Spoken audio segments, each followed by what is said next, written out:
is a presentation of Fox Sports. We are Black Hawk. We are St. Louis.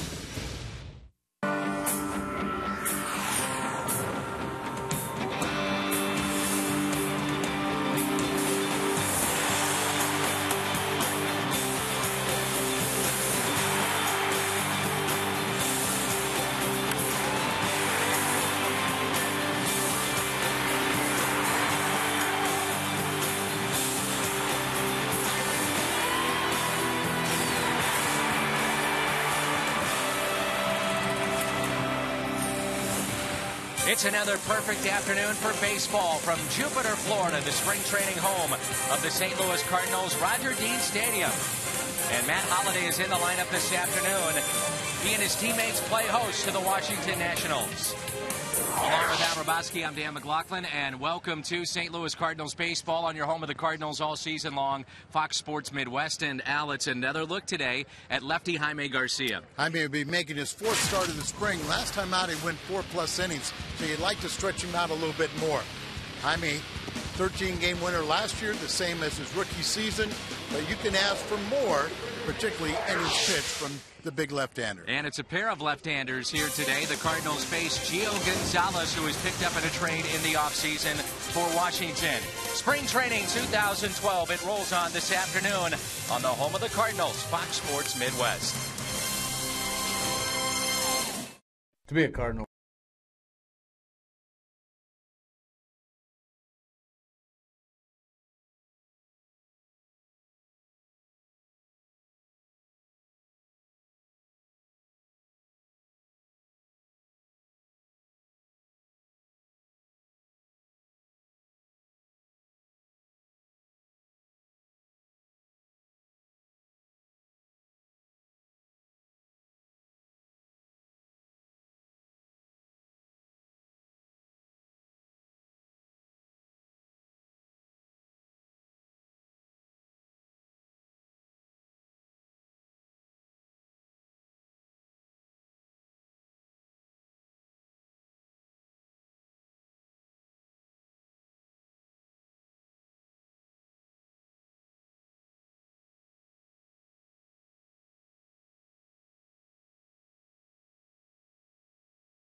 Cardinals baseball on Fox Sports Midwest is brought to you by Dobbs Tire and Auto Centers, #1 in quality tires and expert auto service.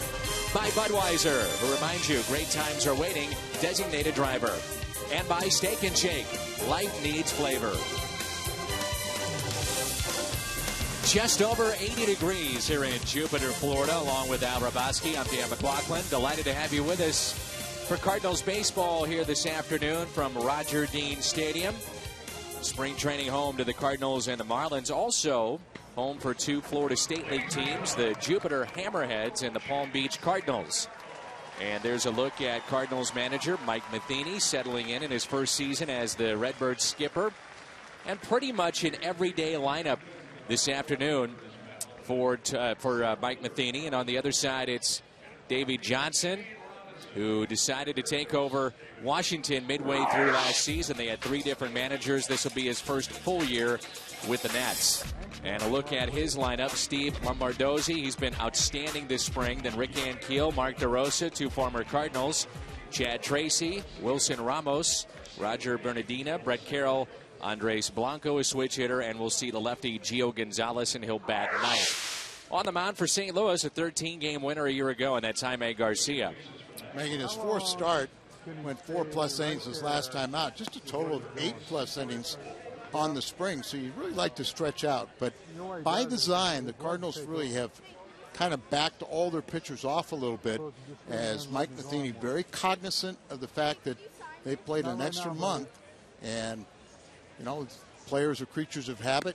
Didn't have that extra month off as they were playing in the World Series, and ultimately we know what happened. But it's time to get these guys ready for opening day. And a 75-pitch limit today for Garcia. Look at the Cardinals defense. Holiday, Beltran, and Robinson in the outfield. Freeze for Kyle on the left side of the infield. Tyler Green and Tony Cruz on the right side. Yadier Molina is behind the plate, and Garcia is on the mound. Washington coming in with a record of 5-10-3 this spring. And for the Cardinals, 10-6-1. And, of course, those records mean absolutely nothing. Well, but it is nice to win in the spring. Set that tone, get used to it. Of course, Davey Johnson's team a little banged up, and in their last 8 games, they're 0-7 with a tie. And the Cardinals, they've been really winning at a fast clip. Steve Lombardozzi is the shortstop, who's batting .306, 1 home run, pair of RBIs. One of the concerns for Davey Johnson coming into this spring is trying to get an effective leadoff man. Last year, they were the lowest in baseball on base percentage from their leadoff men. It's kind of strange because they do have some speed. It's chopped foul. 1 ball, 1 strike. They've got speed at the top of their lineup with Ian Desmond as well as Danny Espinosa, who is a switch hitter. Desmond was primarily their leadoff hitter a year ago. Desmond had 25 steals. Espinosa 17. And this young man has really caught the attention of Davey Johnson and has pushed both Desmond and Espinosa, that young combination up the middle for the Nationals. Off the end of the bat, we have a full count. Dan, you know, the Washington Nationals that finishing low, you know, get those #1 picks, but they've had a chance to really bolster their minor league system.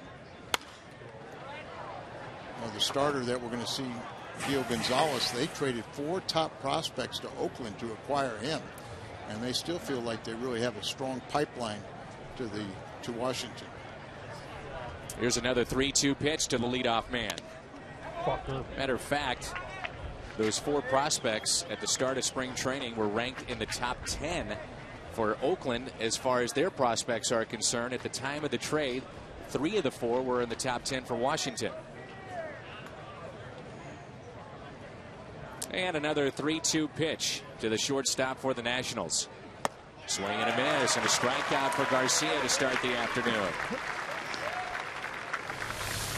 When Jaime Garcia keeps the ball down, he just has terrific movement, changing speeds, and that's his real forte. When he's gotten in a little trouble is when he elevates the ball, and a nice round for Rick Ankiel, who is considerably slimmer, isn't he? He sure is. He went through a different offseason program, he said. He has been injured this spring, dealing with a quad and a hamstring pull. And the first pitch is ripped into right field for a base hit by Rick Ankiel. Expecting his second child during the summer months. The third baseman, number 7, Rick, just what he's done, you know, he started at the big league level as a pitcher and then gave that up when you really linked his name, the only person that you can make a fair comparison with is Babe Ruth. Now, we're not talking that he's got Babe Ruth hitter, but a guy that's had success as a pitcher and then also hit 25 home runs at the big league level too. Well, unfortunately for the Cardinals and the Giants, they never really saw Mark DeRosa fully healthy. He has dealt with that nagging wrist injury the last 3 seasons. And picked up by Washington this offseason to fill out their bench. Third baseman, first baseman, can play a little bit of the outfield, shortstop if needed. And Davey Johnson had him before in the Olympic program and got to know DeRosa. And he said if he ever got back into Major League Baseball as a manager, he was going to seek him out because those two had extended conversations about how to deal with certain teammates and situations in baseball. And he just loved that aspect of him, so he brings him to Washington. Little chopper to short. Only play is to go to first, and there's 2 down. And Keel advancing to second. Now I find the link because Davey Johnson, we were talking about Schumacher. He said, well, he played for me. And that's where it was in the Olympics. Team USA. Team USA. And here's Chad Tracy batting cleanup. First baseman, former Arizona Diamondback. Number of teams for Tracy trying to make this club. And first base, LaRoche is hurt again. So that's, you know, guys like DeRosa, Tracy, you know, get a good look. They have Michael Morse, who burst onto the scene last year, left fielder. He is out and could miss opening day, as well as Adam LaRoche. You mentioned how this team is banged up a bit. Drew Storen, their closer, who was terrific a year ago, he is out as well. He had strep throat, and he's only pitched in 2 games this spring because of triceps and biceps tendonitis. So there's a little concern with the closer of the Nationals. They did, one of their acquisitions this winter was Brad Lidge. So, right. And they say he's throwing the ball pretty well. Here's the 0-2 pitch. Swing and a miss, and 2 strikeouts for Garcia here in the first, and the Cardinals coming up in their half. From Roger Dean Stadium on Fox Sports Midwest.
Roger Dean Stadium.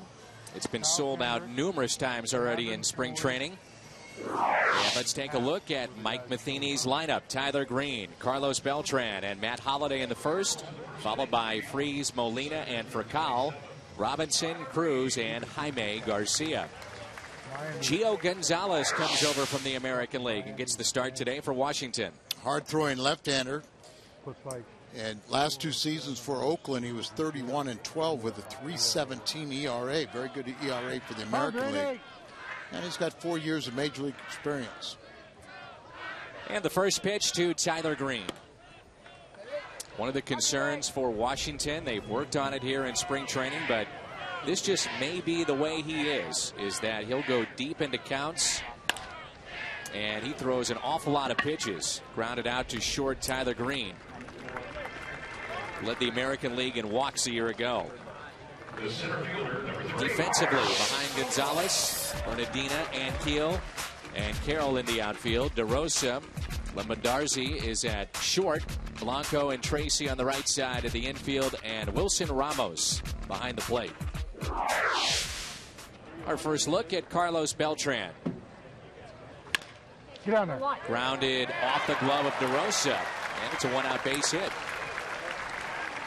Check that ball.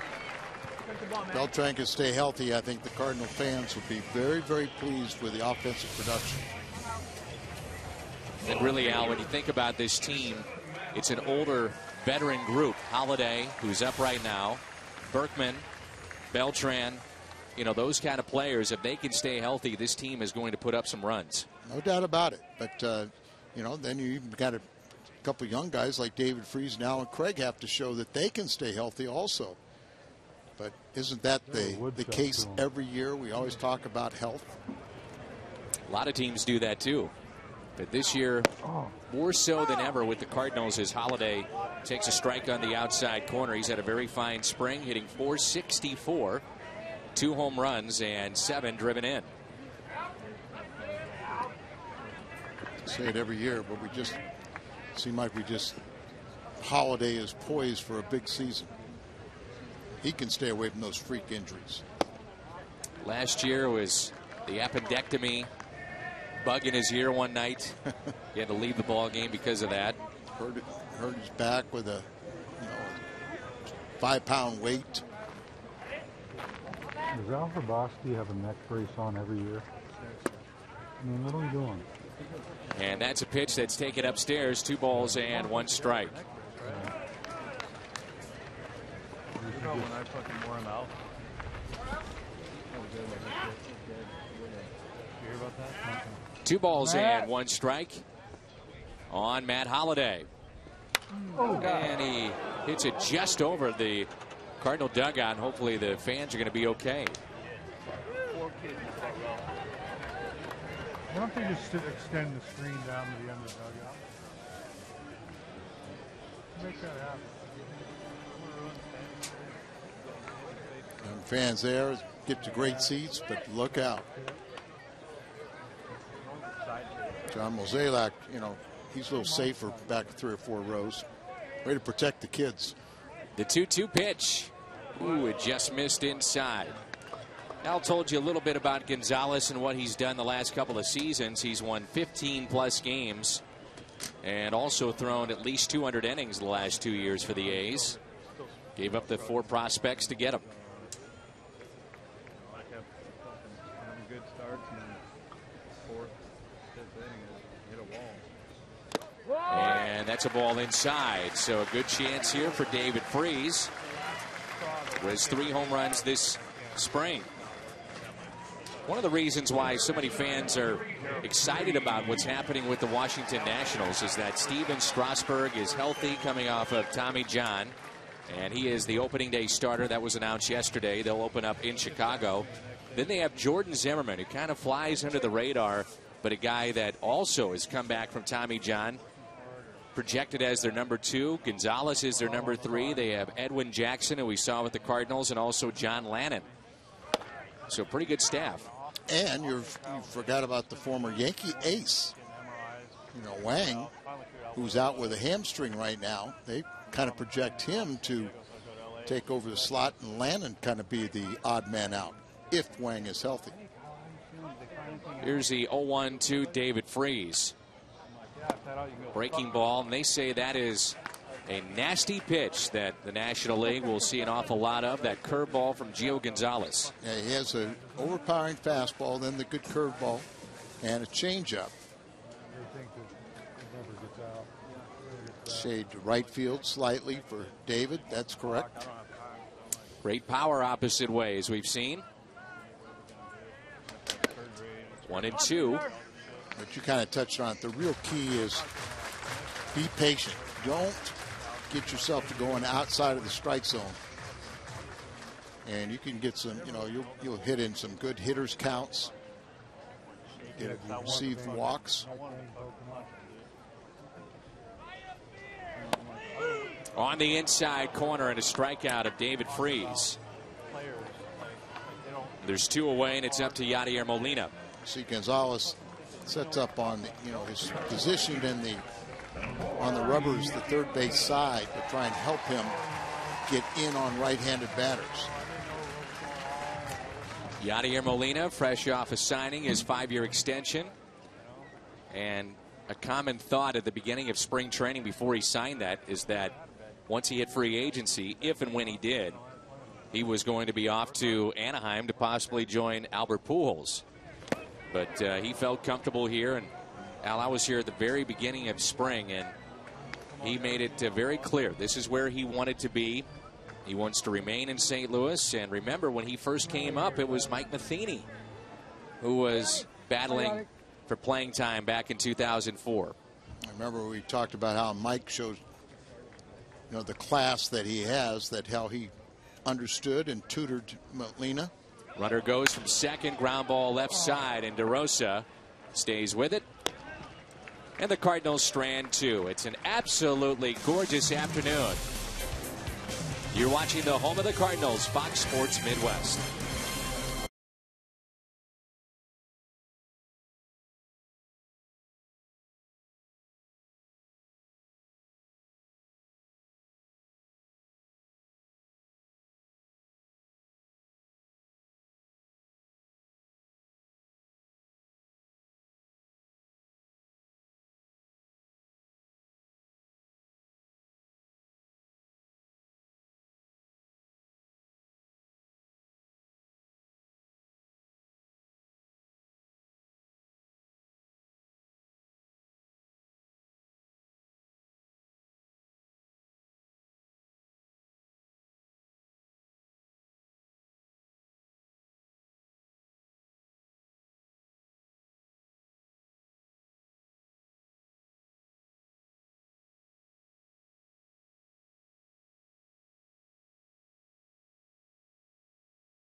Saturday at noon at St. Louis time. Cardinals and the Mets from Port St. Lucie. And you can log on right now to foxsportsmidwest.com. All kinds of Cardinals coverage, player features, video. BJ Raines has been down here working diligently and covering the team day after day. So all your updates, all your information at foxsportsmidwest.com. Second inning rolls in. Wilson Ramos, Roger Bernardina, and Brett Carroll for the Nationals. Ramos didn't have a typical off season, did he? And we should expand on that. It was a dangerous situation. And we've heard about these things happen before in which players are kidnapped and a ransom is put on them, obviously, to get them back. And that's what happened with Ramos. Scary situation in Venezuela, I believe. Yes. A strike at the knees. And Dan, it's been decades ago, but I mean, I played several years in the Dominican, Mexico, and last year I played winter ball in Venezuela. I never felt safe in that country. I mean, I was in the Dominican during political years where martial law was declared because the taxi cab drivers went on strike because of increased price of gasoline, and all kinds of things. It never felt unsafe. But Venezuela is a little different climate and even worse now. Here's a 1-2 pitch, and that's tapped foul. This Washington club, almost 500 a year ago. They went 80 and 81. And after spring training, we will not see them until the final month of the regular season. Jaime Garcia with his third strikeout.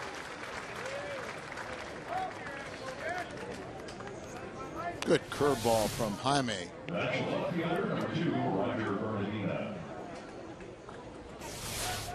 Here's a look at pitching coach Derek Lilliquist. We saw him last year in the bullpen. Now he's the everyday pitching coach. Dave Duncan has moved on, and Derek has agreed to join us after Garcia's afternoon is through. There's a chance for Cruz, and at first covering was Tyler Green. And Bernardina can get down the line. He beats it out.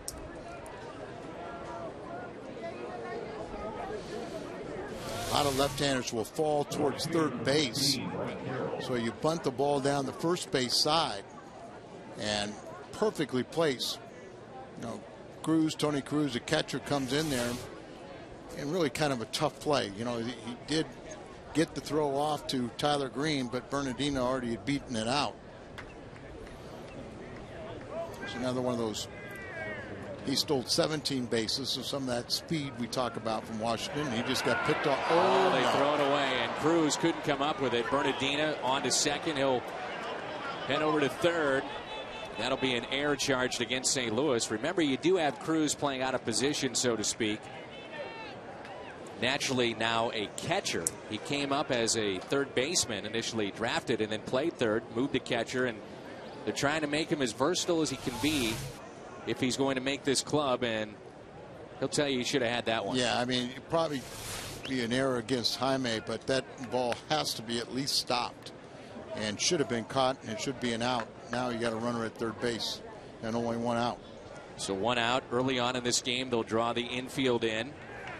Garcia's already struck out 3. He's allowed 1 base hit, and that was Rick Ankiel in the first. Yeah. Brett Carroll hitting .286 this spring. No home runs, 1 RBI.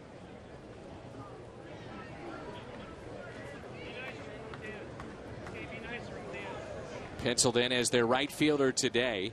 The everyday right fielder will be Jason Worth. Pick off at third. Nice play by Freeze. Almost a blind stab as the runner got in the way. Another reason why, you always take that lead in foul territory, but a lot of times you take the lead, when you go back, you get back in fair territory, or you straddle that line so that that throw coming from the catcher, the third baseman doesn't see it. A nice stop by Freeze as he was blinded by the runner. That's pulled foul. 1 ball and 2 strikes. Yeah, they're really asking Jason Worth to get on base and do what his numbers were like when he was with Philadelphia. Signed the big free agent contract and was disappointing last year, but he could be a table setter for the heart of their order. The check swing did not go. So a couple curveballs in the sequence, especially a get ahead breaking ball. They're a much harder one just to try and get the hitter to offer at it. Once again, the key is to get the ball down.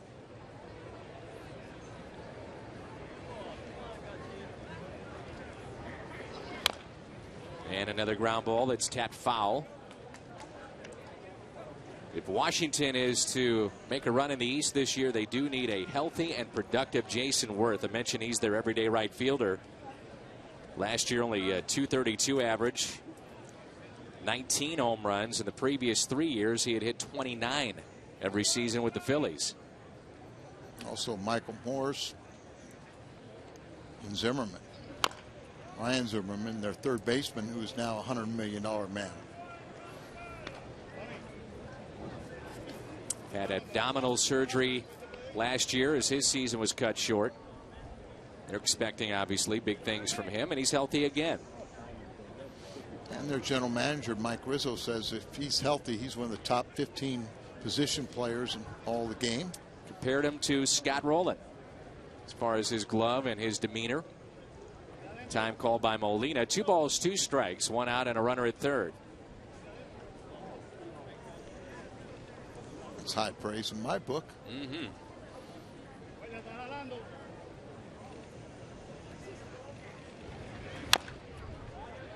One of the really neat things that Mike Matheny did right away was reach out to Ozzie Smith, the rest of the Hall of Famers, but in particular Ozzie. He's not been visible in his time when Tony La Russa was the manager for a number of reasons.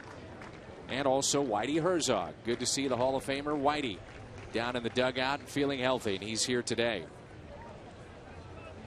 2-2 pitch. Good strikeout. 4 on the afternoon for Garcia. You think about Mets and Cardinals in 1980s, the pond scum, if you will. Davey Johnson was at the helm of those teams, and Whitey, of course, in St. Louis, and those two hooking up before the game. Well, they're 2 very close friends. They even had a business venture, a fishing camp up north of Florida. But Whitey was telling me, he said Davey Johnson called him up a few years ago. So why can't I get a job?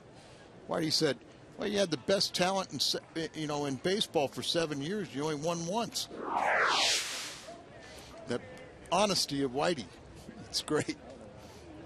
Managed 3 different teams, Davey Johnson. Mets. He was also with Baltimore and the Reds, and 3 different teams that got into postseason play, and 1 team that didn't, the Dodgers. He also played on 2 world championship teams and managed a world championship team. He has put a little pressure on himself, too. Remember, he's on record for saying a couple of weeks ago, fire me if we don't make the playoffs. He's 69.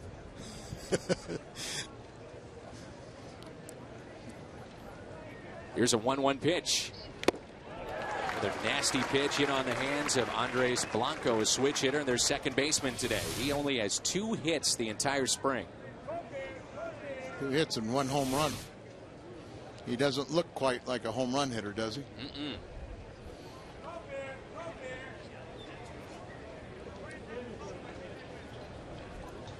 Here's a 1-2 pitch.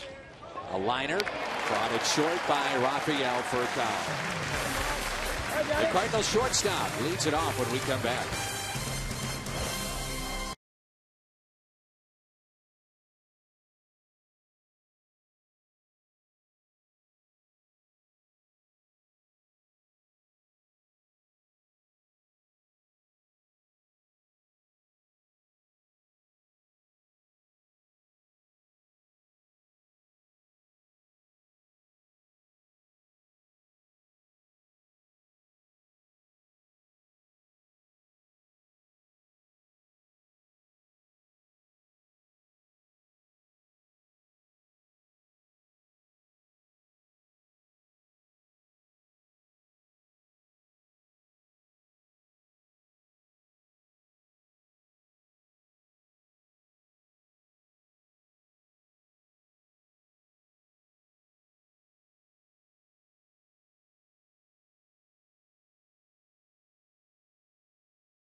Opening weekend at Busch Stadium features the Chicago Cubs, and all fans with a ticket have an opportunity to receive and display a 3-foot by 5-foot replica of the 2011 World Championship pennant flag, which will be raised in center field at Busch Stadium that weekend. Number 11. The Cardinals going for 12-12. There's a look at the roster. Good luck with that.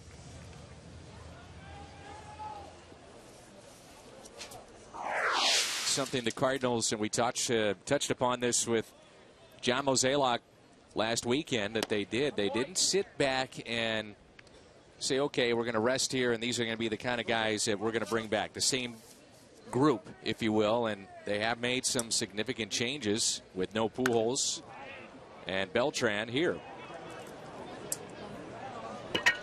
Raquel pops out. Rafael hitting just .207 this spring. And there's one away, and it brings in Shane Robinson.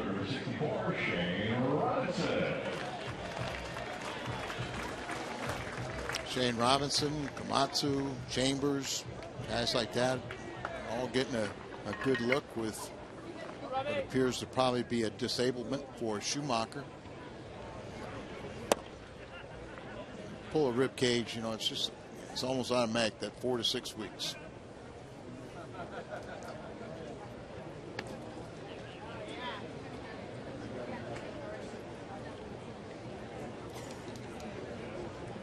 Chipper Jones saying in the last 24 hours that this season will be his last, as Shane Robinson drops in a base hit into right center. We said that before about a week ago, and this time he's saying, I mean it.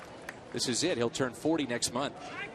It kind of opened up, you know, can of worms when I guess he was playing the Cardinals, and he talked about in terms of if he didn't get off to a good start or something like that, that he might retire. And everyone started, whoa, whoa. And then he had to backtrack a little bit, but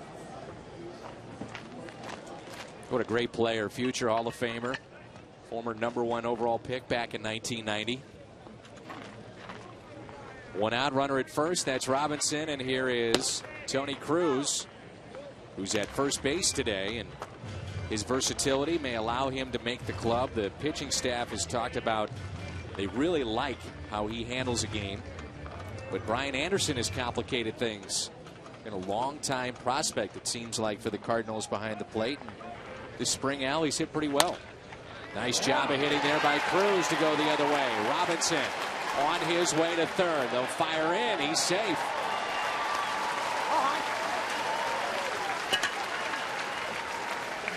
Tony Cruz showed last year that he's a pretty good pinch hitter at the major league level. And when you have Molina, you're not going to get a lot of playing time because he's so durable, but he shoots this one behind. Robinson had to play in front of him, so he didn't need the third base coach. He could make that determination himself. And Brett Carroll showed a strong arm, but he had a little trouble with the exchange, and that might have been the difference being out or safe at third. Well, these are the kind of situations that Mike Matheny has been thinking about all offseason. National League manager, your pitcher's up, runners at the corners. Remember earlier in spring training, the DH was in play. So you didn't have to worry about this, but as spring training moves forward, you get closer to opening day, they start playing more of the typical type games that you'll see in the regular season. Yeah, matter of fact, it was Tuesday when the Cardinals played the Atlanta Braves. The Cardinals were anticipating using the DH. And Brian Anderson was going to be the DH, and they got up there and they said, nope, no DH. And Cardinal pitchers had not been practicing swinging the bat or anything, so Lance Lynn made that start and was very good, but he went up to the plate twice and was told not to take the bat off his shoulder. And a 1-0 pitch to Garcia. Runner goes, and it's fouled back. Good cut by Jaime. Yeah, good rip. I've always said that Jaime's got a nice little swing. Really hasn't translated in batting average, but if you just groove one, he can hurt you. 1 ball, 1 strike, 1 out. Runners at first and third.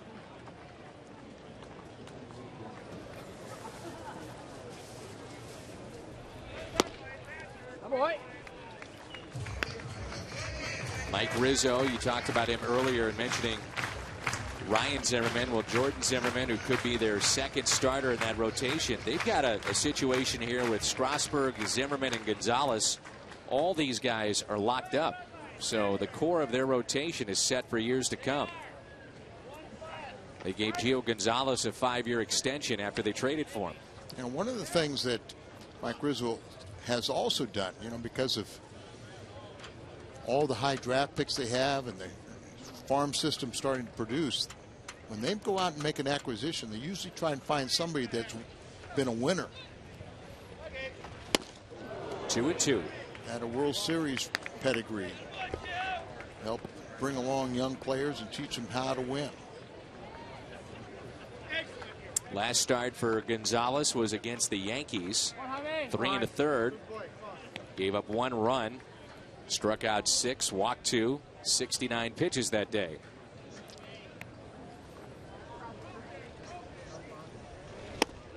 There's a breaking ball and goes to a full count.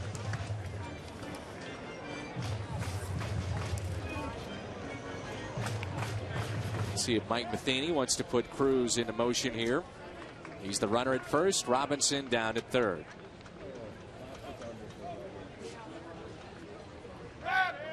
There he goes, swing and a miss. Trying to stay in the rundown. They botch it. And the run will score. They mishandle that. And in doing so, the Cardinals take a lead. We head to the third. It's 1-0 St. Louis.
Roger Dean Stadium, spring training home to the world champion Cardinals, and St. Louis with a lead of 1-0. You got a pitcher at the plate, a strikeout pitcher, and this was a design play. Tony Cruz is the real key there. He sells the fact that he's stealing, but he's really not. The purpose is to get into that rundown and then allow the runner to third to come on home before they can make the tag. Shane Robinson scores a run, so Tony Cruz got the base hit behind the runner, sent him to third, and then he put on that little bit of trickery where the Cardinals steal a run. Mike Matheny has tried to utilize speed in every way he possibly can. Al, he's made that a point of emphasis this year. The Cardinals were 29th in the major leagues in stolen bases a year ago. They had just 57 as a team, and Mike would love to change that. Just because you don't, a lot of people say you got to have speed, but you can be creative. You can pick pitchers blind. They don't think you're going to steal, and you just all of a sudden surprise them. But get that mindset of trying to score. Gio Gonzalez, the leadoff hitter for Washington here in the top of the third. Cardinals lead it by the score of 1-0. We have not mentioned the situation of Chris Carpenter yet. We figured we'd hold off until our visit with Derek Lilliquist to find out exactly what's happening with him. And for those of you that don't know, just tuning in, Chris went back to St. Louis dealing with a neck issue and a nerve issue apparently. So he will not be the opening day starter. That assignment will go to Kyle Loesch, and the opening day start at home will go to Adam Wainwright. Doug Lilliquist, but Kyle Loesch led the club in ERA and wins last season, so a good candidate, and reward him. He's in his final year of the ball club, and hopefully we'll have a good one. Good start this far for Jaime Garcia, strikeout number 5. Well, Saturday night, tune in for a behind-the-scenes look at the Blues during their breakthrough season. You'll hear what the players and coaches are saying on the ice, from the bench, and in the locker room. It's Blues Inside Access, presented by Bud Light. Saturday at 7 before our pregame show on Fox Sports Midwest. Blues are gunning for the President's Trophy for the best overall record in the regular season. What a year it's been. High chopper, tough play, and no play for Furcal. Darzi, the leadoff hitter in the lineup for Washington, is 1 for 2. They talk about him being very similar to Ben Zobrist, that type of player where you could play various positions, infield, outfield. Matter of fact, yesterday he made his first professional appearance in the outfield, but Davey Johnson saying he has made this team and he wants this young player to push the guys at the top of the lineup. Here's Rick Ankiel, who single to right first time up. And people project Ankiel to be the opening day center fielder.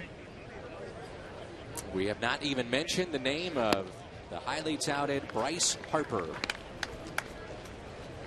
Davey Johnson really wanted to keep him, and the front office said, no, let's have a little more conservative approach. But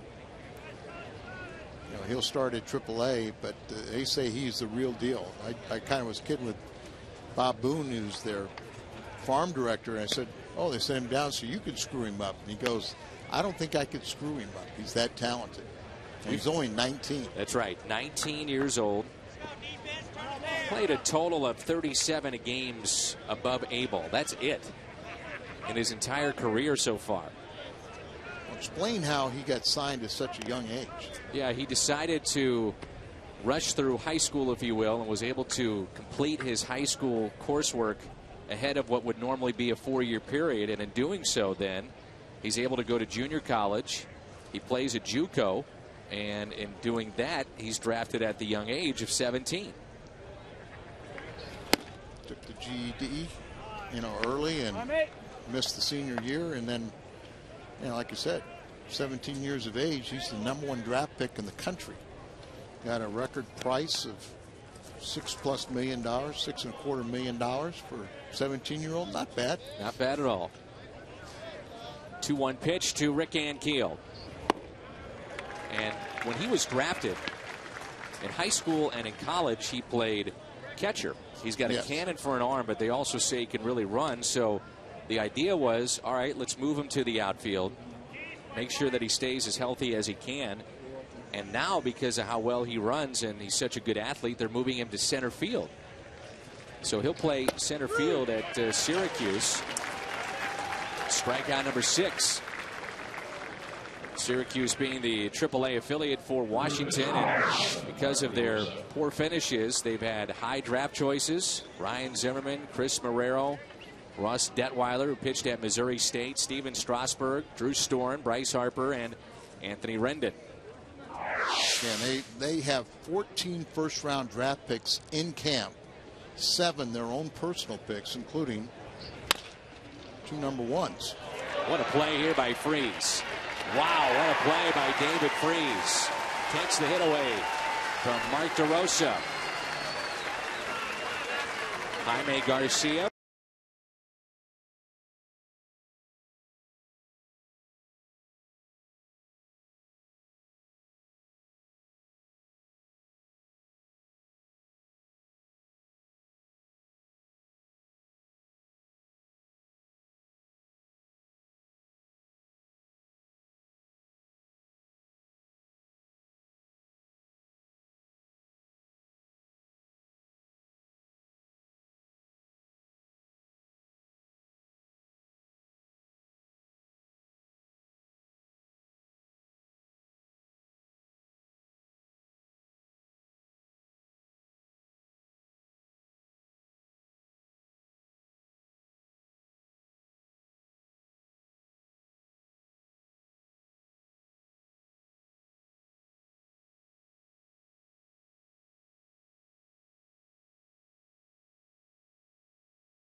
Spring training 2012 from Jupiter, Florida, and Roger Dean Stadium, along with Al Rabaski and our Fox Sports Midwest crew. I'm Dan McLaughlin. Don't forget, we're back at it again this Saturday at noon from Port St. Lucie.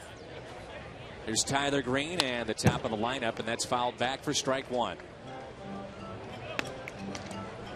Last year, there were 19 pitchers who made 28 starts in the big leagues that were 25 years of age and under. And amazingly, 5 were traded this offseason, one of those being Gio Gonzalez. You know, Al, you think about trying to lock up young pitching and you want to keep guys around, but yet 5 of those young pitchers traded away. You know, I saw Bob Boone and mentioned that he's the Nationals farm director, and I said, yeah, you traded 4 top prospects. He said top. And as you said, you may go to Oakland, and all 4 of those guys are in Oakland's top 10. And I said, well, would you have made the trade? And he goes, well, if I was the general manager, I probably would have made the trade. But as a farm director, I didn't like losing those guys. I bet. They then signed Gonzalez to the 5-year extension that keeps him possibly in Washington through 2018. There's a curveball, a couple of hops to third. Mark DeRosa with it. And Green, who gets down the line, made it close, and there's one out. People get tired of seeing someone hustle down the line, and every now and then you'll catch an infielder sleeping. Misjudges your speed, but DeRosa, you know, with all the time he's missed and everything, he can, and the veteran, he time it perfect. Carlos Beltran, a switch hitter. I found it interesting to see his name in the lineup, batting second and also center field. As he goes down to get this, hits it out to left, and it's off the glove of Bernardino. Beltran on his way to second base. You know, that second spot was always the coveted spot in the lineup ahead of Albert Pujols, and in this situation, he'll hit in front of Matt Holliday. And he provides what Tony always liked to talk about, danger. You know, have the ability to hit the ball out of the ballpark. Beltran rifles this one out there, and Bernardino just boxes it. But as you said, playing center field. He was a 3-time Gold Glove winner in the past when his knees were better in center field. And if he could play center on occasion, then you get Alan Craig in the lineup. That will be a great problem to have. Try to find the time for Alan Craig. Certainly Holliday is going to play every day. Beltran, Berkman. But trying to keep those guys sharp, and that's something that Mike Matheny has to figure out as we move along in this season. And I saw Alan Craig doing well. He had 4 bats the other day, and he was getting dressed, going over to the minor league fields where he can get as many at bats as possible down there, trying to come back from the knee surgery. A check swing. Holliday in the hole, 0-2. Alan Craig said it's amazing what catching the final out of a World Series can do for you. He said his high school retired his number. He's been asked to speak various groups.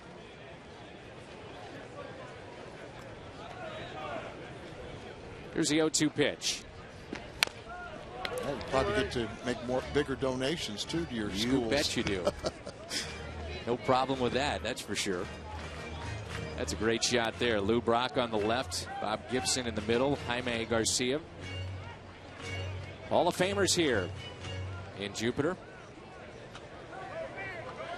Mention those two that have an annual thing for them now. And Whitey in uniform came in earlier this week. He'll stay, I think, till a Sunday. Always a pleasure to see former teammates. You wonder how much advice they give or how much they are asked to give that advice by the players now, if it's sought out. 0-2 pitch. You know, I just speak for Bob, and I know this for a fact, is Bob doesn't really offer anything unless he's asked. But if he's asked, he will give you all the information he has, and you know, and it's very, very valuable. was probably the biggest influence of my career. 1-2 the count here on Holiday. Beltran, the runner at second base. And why was that, Al? It just, I mean, I just had the utmost respect for him, but, a lot of times it was sit down and be quiet. Rookies are to be seen, not to be heard, blankety blank. But if you want to know something, he will share that knowledge, but he's not going to come up and volunteer it. He was with us, I believe it was last year. Bob Gibson came up into the booth and was very open and animated by talking about modern day pitching and the fact that he does get frustrated that guys don't pitch inside. And he said, that's why I love watching Carpenter. He said, Carpenter is old school to me. Fun to watch. 3-2 pitch.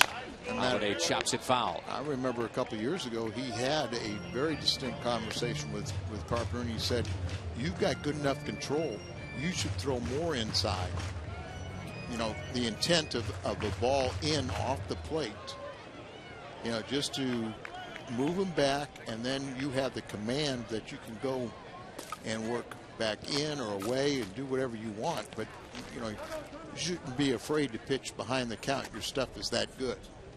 In your opinion, Al, the most intimidating pitcher right there, Bob Gibson, that you've ever seen? Greatest competitor, on the mound. And there's been a lot of great ones, but Bob, in my book, is the man. And on the other side, Lou Brock was a tough competitor himself. And the year he stole 118 bases, I think it was McCarver made the comparison and said it's like a 10-year-old thoroughbred winning the Kentucky Derby, because he had all the aches and pains. Gene Giesman, the Cardinal trainer, did a phenomenal job just keeping him in the lineup. Misses in, so Holiday draws the walk after falling behind 0-2. Gonzalez, you can see he's frustrated, and the home plate umpire hearing it from the Washington Nationals dugout. Brings in Freeze. He struck out with 2 runners on first time up. This is Chris Conroy, the home plate umpire, not the new Cardinal trainer, Chris Conroy. It's an umpire I've never had the pleasure of yelling at. Or I was going to say, where are we going with this one? Freeze taps it foul. David with 3 home runs this spring, and Al, you touched upon this in our game Saturday in Lakeland. Don't overlook David Freeze and his defense, and he showed off the leather on a good play off the bat of DeRosa moments ago. I think a lot of people in the national scene got a misimpression of his defense, as it wasn't real strong in the postseason, but we know he's a very good defender.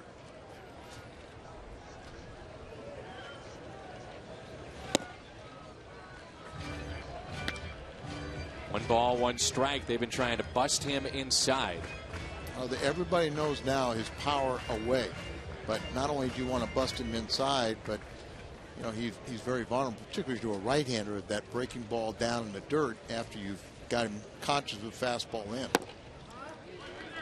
David has been amazingly gracious with his time with the fans, signing autographs, appearances that he made during the offseason, but he came in to spring training in absolutely perfect condition. I mean, he really worked out a lot this offseason with Matt Holliday.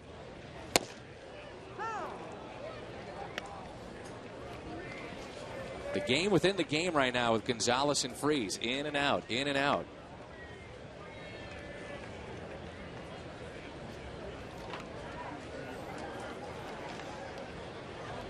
Two runners on. Cardinals lead it by the score of 1-0. And here's the 2-2 pitch.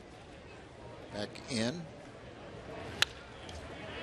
Not over the plate, and a good rip, but comes up with a foul ball. David Freeze, the MVP of the NLCS, and then why not the World Series? He did that, and you see the infielders that are part of this list. The exception of Hideki Matsui and Cole Hamels, those two, 08 and 09. Other than that, it was infielders. Rick Eckstein, the hitting coach for Washington, David's brother, and David no longer in Major League Baseball. Rick, for a number of years, was in the Cardinal system, the minor leagues, as a hitting instructor. I'm sure David will continue to work out, waiting for that phone call. How about Andy Pettit? Coming back. Runners go on a 3-2. Slowly hit to third. 2 away.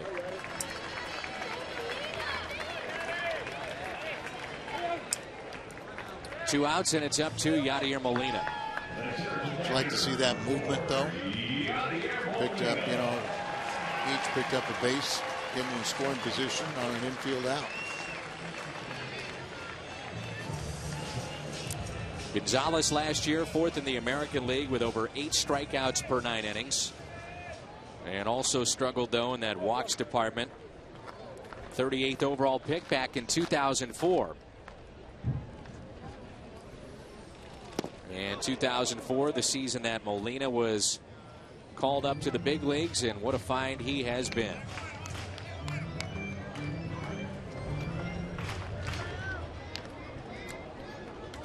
I'm sure a lot of GMs not real happy with that contract extension for Yadier Molina. Thinking about signing their own catchers. And Molina pulls it foul. You get the feeling, Al, that now he's starting to come into his own as an offensive player, and we forget what he did just a season ago. Well, career high in just about every department for Molina offensively, but we've noticed Ramos catching Gonzalez, instead of the traditionally putting down fingers, you see the touches. Each touch on a knee, chest protector, different areas are just like putting down fingers. One of those indicators is the fastball, or you could be like pumps, you count.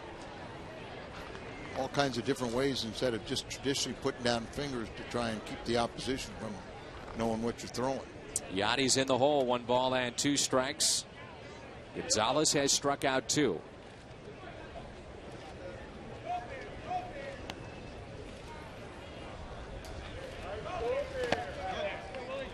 Ramos, the block behind the plate. Another one of those young players for Washington. He finished 4th National League Rookie of the Year ballot. Dealing with a sore heel. He missed some time just a week ago. Talking about Ramos, saw him when he was very young with Minnesota, one of their top prospects, but got a guy named Mauer. Minnesota got a closer out of the deal in the trade. Mauer wound up having an off year by his standards. A lot of question marks with the Twins. You're talking about Matt Capps, Al, but a lot of question marks whether Mauer can bounce back, and Justin Morneau dealing with a concussion that's again lingering this spring. The 2-2. Ripped into left field for a base hit. 1 run is in. And here comes Holiday. The throw is cut off, and it's a 2-out RBI base hit for Yadier Molina. 3-0 Redbirds.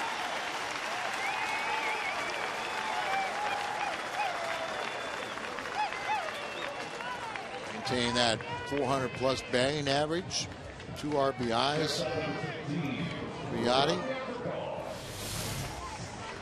Very good 2-out and 2-strike hitter.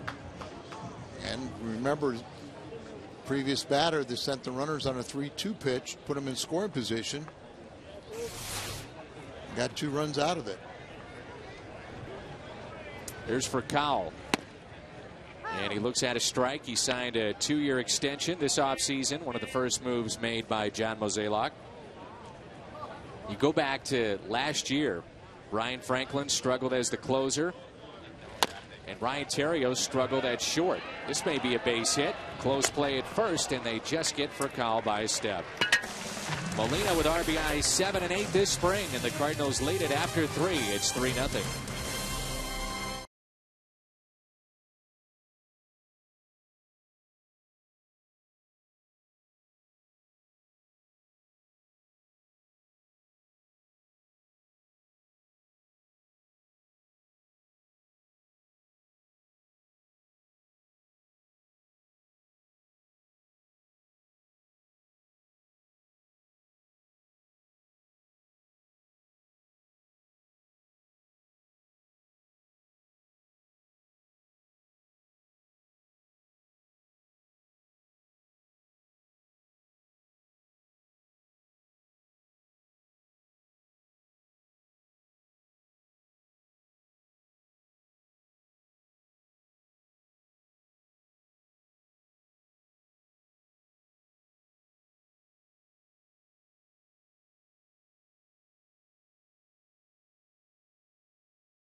Yadier Molina, the Cardinals catcher. 2 out. RBI base hit to play 2. Redbirds lead it by the score of 3-0. And so far, so good for Jaime Garcia. If you just joined us, we're in the 4th, and Garcia has struck out 6. He has been very sharp and looks a lot better than what we saw over the weekend in Lakeland. Yeah, no doubt about it. He's got his rhythm. He's got command of that breaking ball. You know, spotting the fastball. He's much more economical in his pitching. This is hit down the right field line off the bat of Tracy, and it's hooking foul. Home run length, and it hit the truck. That is where the guys are located. Tommy, Mike Helling, Brian McCann, Keith O'Brien, working very hard. Probably have to stop the telecast, let them go to the hospital or something. They're all injured. You're saying they're enjoying Florida a little too much. Oh, yeah. You know, ball hit the truck, so they're inside there. They're crippled. It's about 65 degrees inside that truck. And there's their visual. They're looking at that truck. That pitch is in the dirt. 1 ball and 2 strikes. Ramos on deck, and then Bernardina.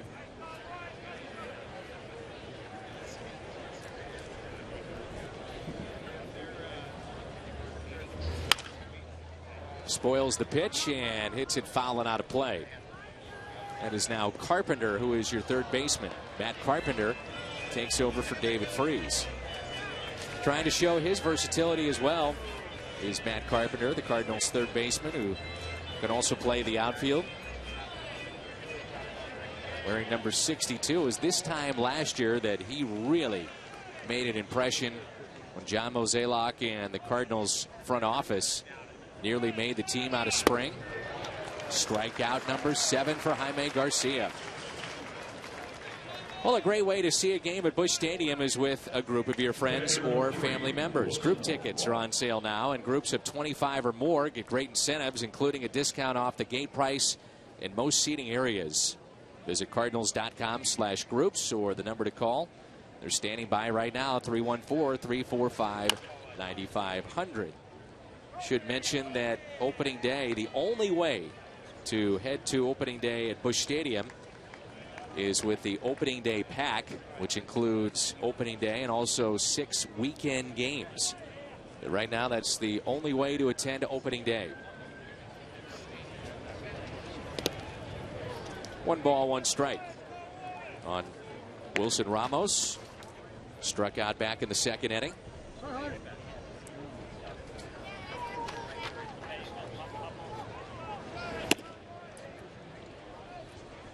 Davey Johnson talked about his team being more aggressive and not striking out as much as they did a year ago. 7 already today. They led the league in strikeouts a season ago. And Al, they also played in 54 one-run games last year, most in the big leagues, and he thought that was a good thing for a club that has youth playing those tight games, late inning situations. And I bet they did pretty good in those games because they had a very solid bullpen. Bullpen is a strength of this team. Yeah. Nice play by Yachty. There was a bullet to first, and there's 2 away. Let's take a look at some of the highlights of Jaime Garcia. He's really had command, you know, changing speeds. The fastball's been good, but that curveball, slider, just really going out there and pitching. And for the most part, has been ahead in the count on everybody. What, 7 strikeouts on the day? He's only allowed 3 hits, 1 infield single. Here's a left fielder, Roger Bernardina. The relief corps, by the way, of Washington led the league in relief wins a season ago. Was it Clippard? It was kind of the vulture of the National League. Tyler Clippard. He was an all-star. 5th best ERA for their bullpen, just over 3. Despite throwing the 4th most innings, over 500 from their bullpen a season ago. Yeah, now that's something that Davey Johnson wants to correct. when you throw that many innings, you're usually, you're asking too much of that bullpen. You wear them down, but they were young and they were able to do it, but you wouldn't want to do it year after year. Here's a 3-1 pitch. Bernardina taps it foul. Remember, Davey Johnson took over for Jim Riggleman after he resigned in mid-season. Contract dispute. And Washington finished up 80 and 81. Did not play well at home, and they're hoping to change that again this season. Well, Paul fouled off Bernardina's front foot. He wears the guard there, but no longer is 500 acceptable.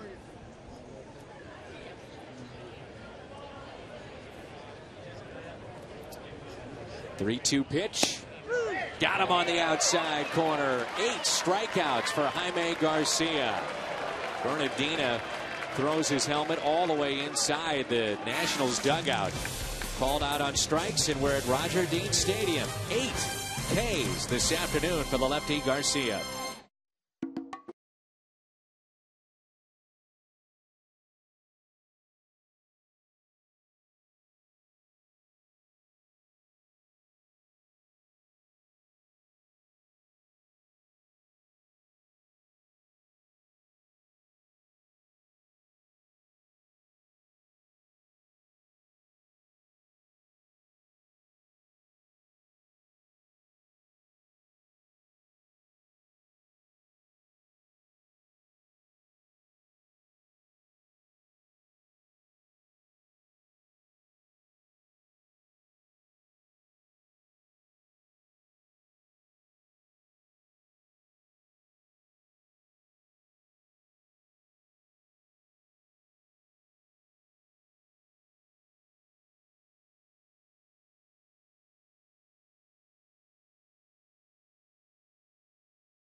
Three to nothing. Cardinals on top as we move to the bottom half of the fourth.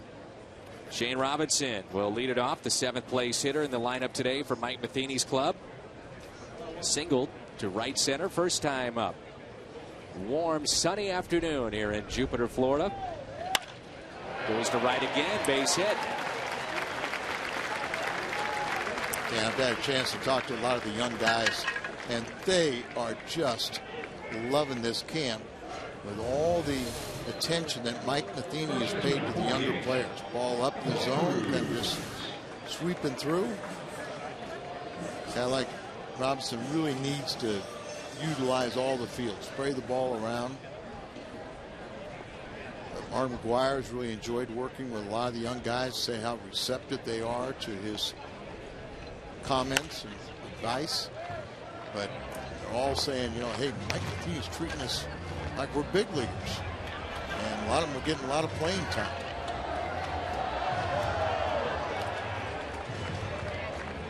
And many of them will tell you they just want a shot. You never know what could happen if you make an impression here, and injuries throughout the season with the big league club.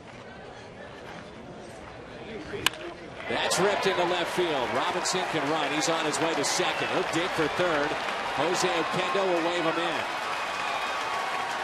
Tony Cruz with an RBI double. 4-0 St. Louis.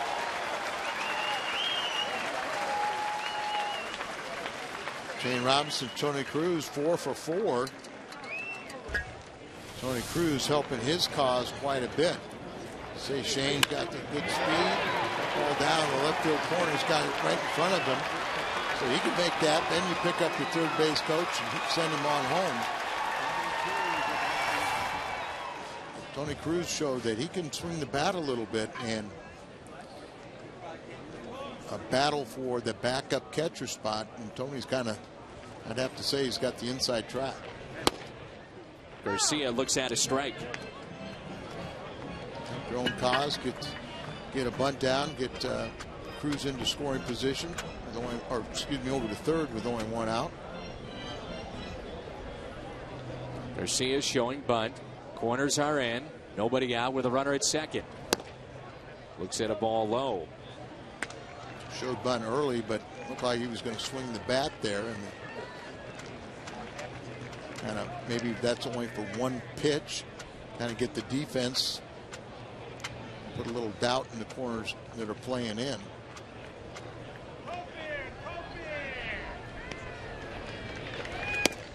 There's a big breaking ball, misses high and outside. There's been a couple of borderline pitches that have gone Garcia's way that have not gone Gonzalez's way, and you would get the feeling, Al, it's a byproduct of being around the plate. Exactly right. That was what I was thinking, Dan. Is Jaime, we said that he's been economical with his pitches. He's throwing strikes.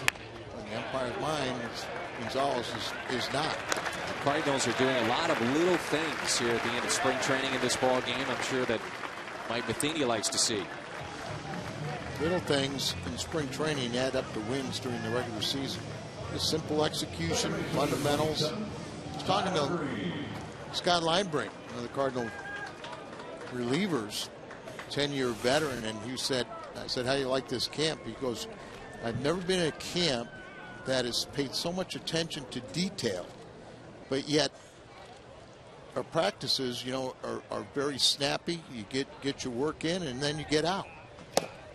You know, it used to be when I'd be in spring training, we'd have 2 hours of just shagging pitchers. You know, you just sit there and get stiff, and then Florida win. That's something that Davey Johnson has talked about too. He said there's no reason for us to have our guys sit around and get tired of being here. Let's try to keep it fresh, keep it moving. And he said, hey, if guys want to go play golf afterwards and that's what they enjoy doing, fine. Just be ready to play when game time rolls around. Helps that Davey is one of his favorite hobbies is golf. Sure, why not? 0-2 on Tyler Green with the infield drawn in. Green, the Cardinal leadoff man, has grounded out to short, also grounded out to third, 0 for 2. Tyler Green can solidify the second base job. It just makes a lot of things fall into place. Skip Schumacher will be missing time. Green hit the high fly ball out to left. Bernardina is back. He'll look up and it's gone. It's a home run for Tyler Green. His first of the spring. A 2-run shot.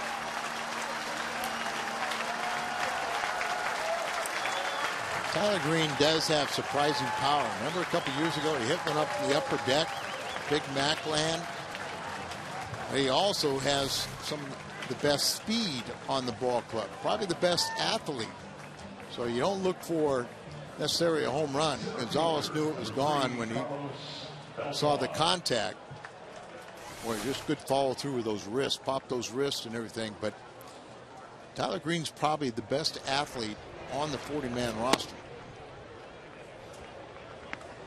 A 6-run lead for the Cardinals, and Beltran will dig in. He's 2 for 2 with an infield single, double, and a run scored.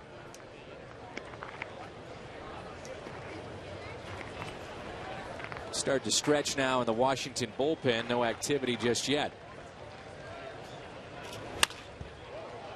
That's just foul. Al, here you are in spring training. You've got Garcia and Gonzalez, two guys that, even though they wouldn't say they made the club, they're on the club. Jaime even said, I've got to earn my way to the club. Well, he's going to make it. How much do you want to show against teams that you know you're going to face in regular season play? In particular, when Mets and Cardinals play so much against each other. Same thing with the Marlins and the Cardinals. How much, as far as a pitcher, how much does he want to show? Because he's still trying to work on things. Yeah, it's you know, there are times, you know, you had more teams in Florida where you could have, say, a new acquisition would never face guys that he's going to play in that league. You know, always play against the other league. But now with so many teams defecting and going to Arizona, Cardinals, you know, really see the Mets, see Florida so many times that, you know, it's inevitable that you're going to make 2 or 3 starts against guys that you're going to see. But we touched on it too. We don't play the Nationals till the end of August and the first part of September. You know, at least going there. Both times they come to St. Louis at the very end of August, early September, and then we'll see them also at the very end of the season, one of the final series of the year. So yeah, that's right.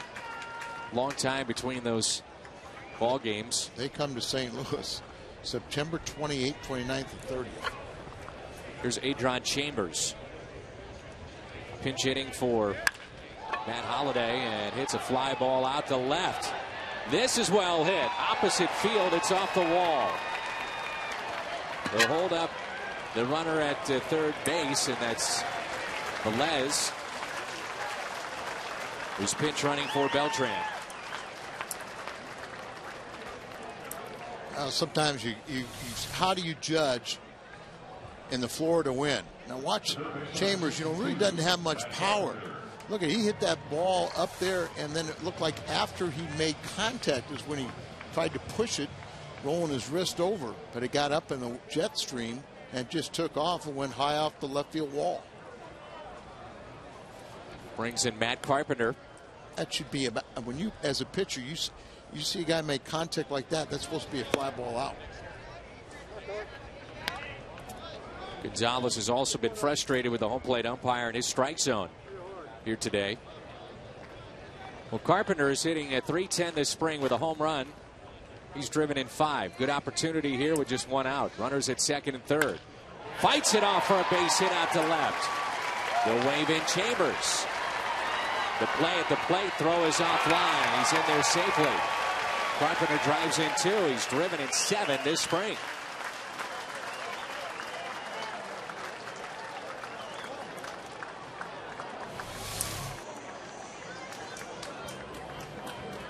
Inside out, flies the ball. So one thing about Carpenter, he really can spray the ball all around, and that can be very frustrating to a pitcher. We're almost out trying to say something positive to Gonzalez, and there isn't much you can say other than, hey, you're getting your work in. 8-run lead on 10 hits. 5 of those runs have come in this inning, and there's 1 down, and here's Molina, who has an RBI single back in the third to score 2. He's also grounded out to third. Only out in this inning was the sack by Jaime Garcia. Well, Gio Gonzalez comes over to Washington after last offseason. The Nationals tried to acquire Zach Greinke, and Greinke had a clause in his contract where he could turn down trades, and he turned it down to Washington and did allow the deal to Milwaukee.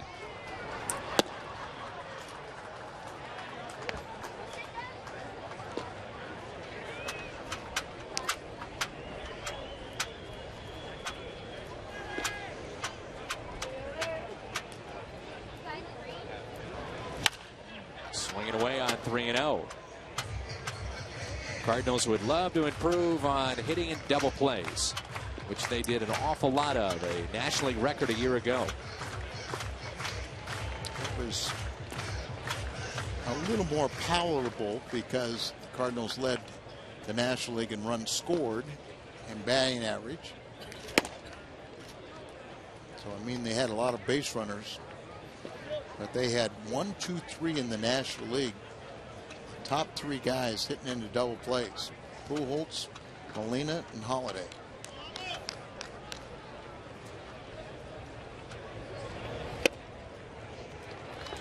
And that's taken for a ball. And again, Gonzalez looking into his own dugout, frustrated with this strike zone of the home plate umpire. Runners at first and second for Rafael Furcal. You just wonder now they aren't just flat out stalling, trying to get the bullpen ready. But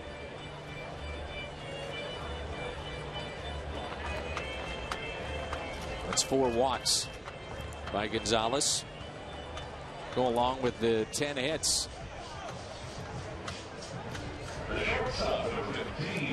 you say he's gotten his work in? I would say so. You can see he's very talented, but you know, like you said, he gets himself in trouble. Gets himself in trouble where he's pitching behind the count so much. Now, he just missed 200 strikeouts, Gonzalez, and a lot of times, you know, young pitchers want those strikeouts, and they get, and you know, they're trying to make those perfect pitches, and they run their pitch count way up. Garcia's been the opposite today, hasn't he? Yes, he has, with 8 strikeouts, only 3 hits allowed.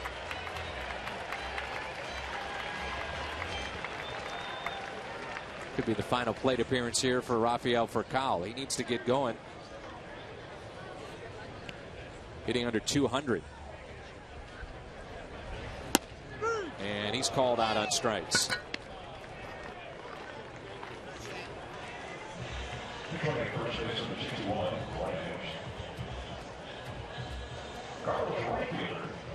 Davey Johnson, the slow walk from the dugout to the mound. He has signaled down to his bullpen. There was a lefty that was getting loose, and a righty.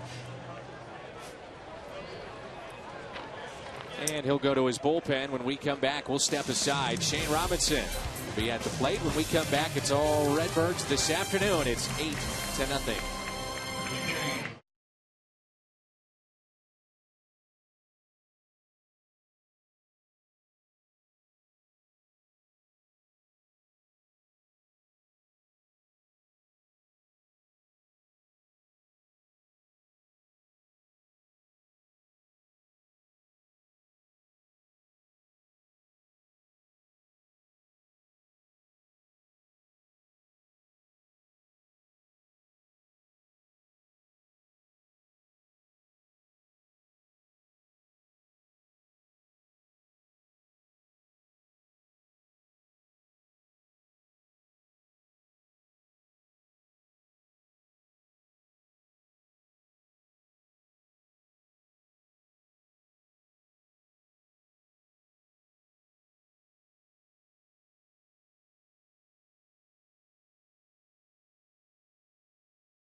To nothing, St. Louis with the lead. Gio Gonzalez is done for the afternoon. Runners at first and second. Matthews, the new pitcher for the Nationals. And the first pitch to Shane Robinson is in the dirt. Robinson today, pair of base hits. He's 2 for 2 with a run scored. Both those hits, line drives into right center field.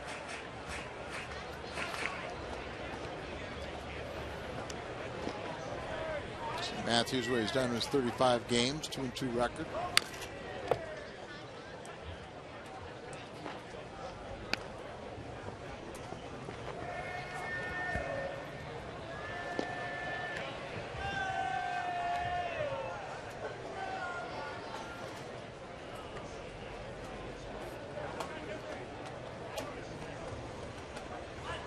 One ball, one strike.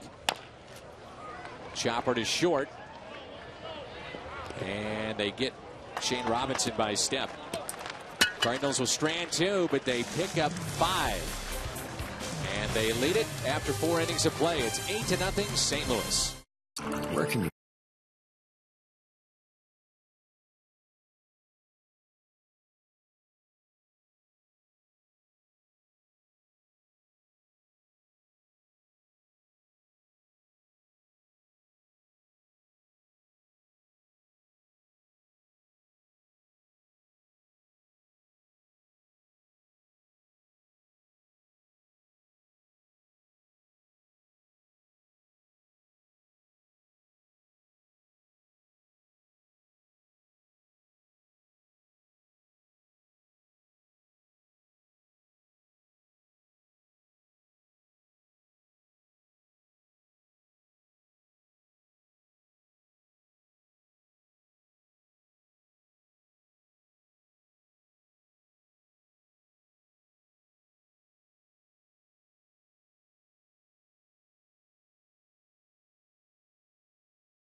Cardinals baseball on Fox Sports Midwest is brought to you by Budweiser. Remind you, great times are waiting. Grab some buds. And by Schnucks Pharmacy, the smart choice. Glad you're with us. Hot dogs on the grill, sun shining brightly here in Jupiter, Florida. That means baseball. Along with Al Raboski, I'm Dan McLaughlin. Here on Fox Sports Midwest, your home of Cardinals baseball all season long. Jaime Garcia has been the story today. 8 strikeouts, Al. He's been outstanding. This is as good as we've seen him. Here's a check swing. New shortstop is Cora, but it's cut off by Carpenter and a good play. Carpenter took over for David Freese, and there's 1 out. There's an indication when he doesn't strike out, he's fooled somebody in just a check swing. You know, his first game of the spring, he pitched 2 innings against Boston over on the West Coast, and so you'd have to assume they probably had their A lineup out there. In 2 innings, he struck out 4. And the next time out, he didn't have particularly good numbers. He got the ball up a little bit. I wouldn't say he was particularly sharp when we saw him in Lakeland, but this is as good. This is outstanding. Remember, he had a couple of complete games last year, and this is the kind of stuff that he had. Sure. And then you look at Westbrook yesterday, pitched 6 shutout innings, only allowing 3 hits. Key to me was no walks. And they say, you know, he's got his sinker working. You know, pitching ahead in the count, not falling behind hitters. Lost 20 pounds, and it looks like it's paying off for him. Andres Blanco is the hitter for Washington. The changes for the Cardinals: Alex Cora is at shortstop. Descalso takes over at second base. Velez is the right fielder, and Brian Anderson is behind the plate. You touched upon it, Al, on Saturday. We were in Lakeland, Cardinals and Detroit, and you know, Mike Matheny likes what he sees from Brian Anderson, both at the plate and, maybe most importantly, what he sees behind the plate defensively and what he brings. This is popped up to the right side, a chance for Descalso. The versatile infielder puts it away, 2 outs. I think in a diplomatic fashion, Mike Matheny likes Brian Anderson a lot more than Tony La Russa and Dave Duncan.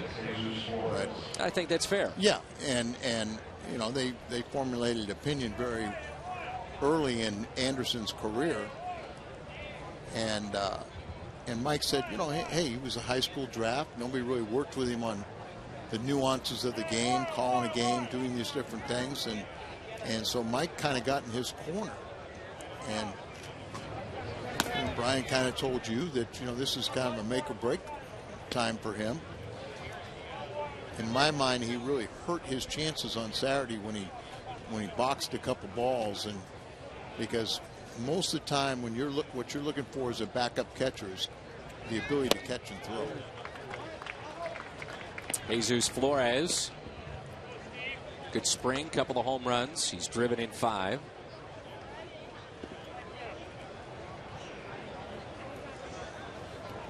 Here's a 1-1. It's a good indication, that swing right there, just the movement, the late movement that Garcia has had. Well, we've always talked about when he keeps the ball down, whatever he throws, the ball just has great movement. The 1-2 pitch. Cardinals have a right-hander getting loose in the bullpen, so you wonder if this will be it for Garcia today.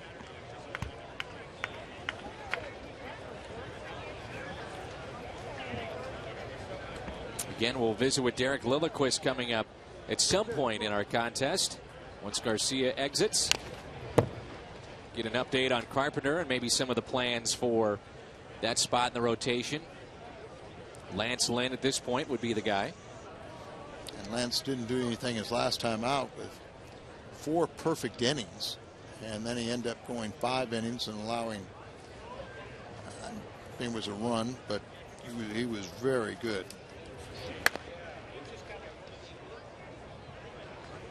A run on 2 hits and 1 walk.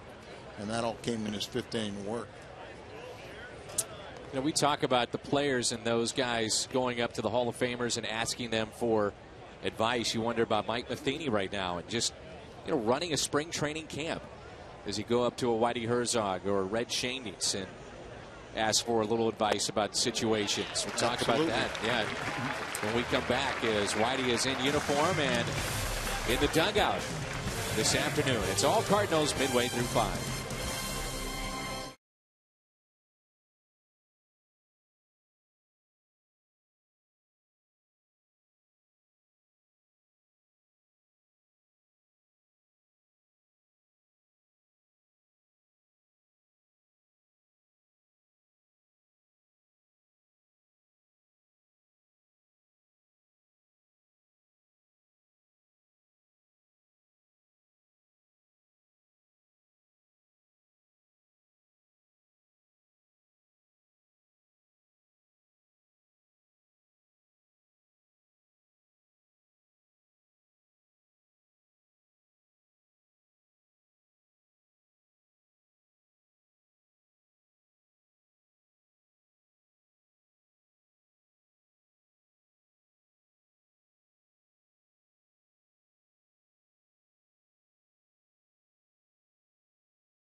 Party at the ballpark, and leave the entertaining to us as party suites are on sale now.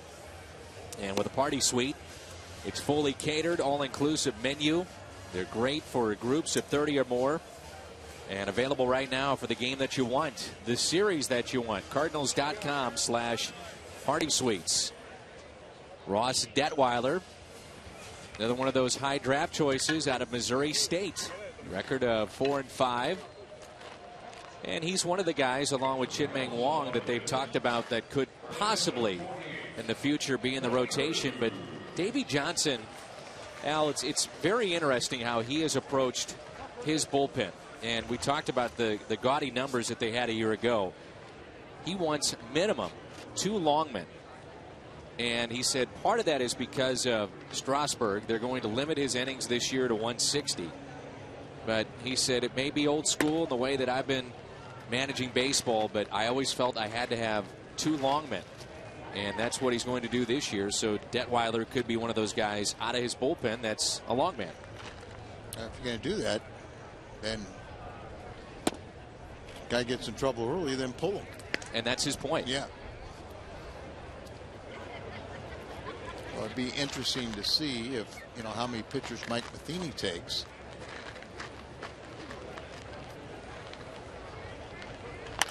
Dave Duncan almost always insisted on 12 and an occasion 13. Well, with more on that, we can bring in right now Derek Lilliquist, the Cardinals pitching coach. First of all, Derek, thanks for being with us. Dan and Al up here in the booth. We appreciate your time, and congratulations on being the full-time pitching coach. I know this is something that you worked hard for and you're really looking forward to this year. Yeah, it's a very exciting opportunity right now, and coming out here and watch these guys compete is a lot of fun.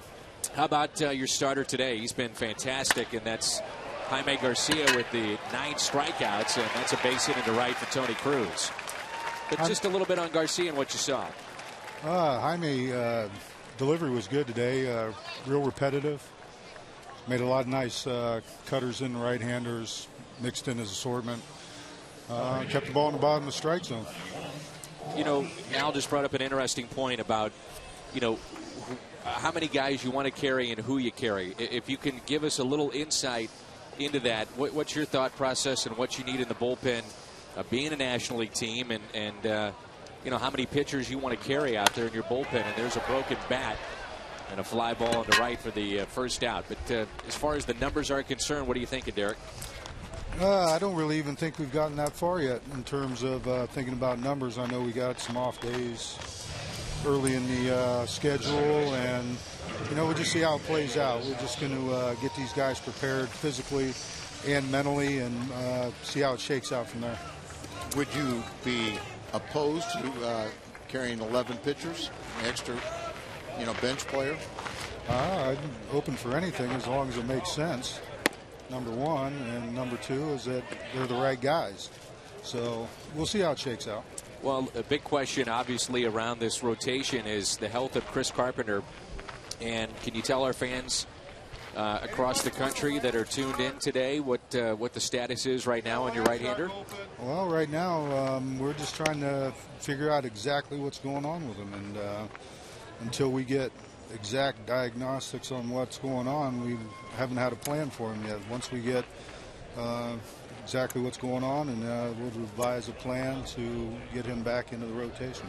Here's a 1-1 pitch to Daniel Descalso.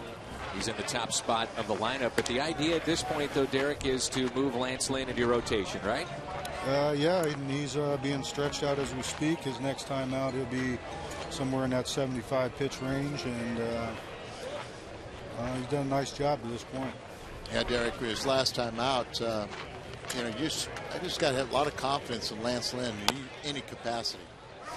Absolutely, and if you think back to how things were done old school wise, and bringing a AAA stud starter in the minor leagues into the major leagues, you take and put him in a long relief role, give him some innings, see how he handles it.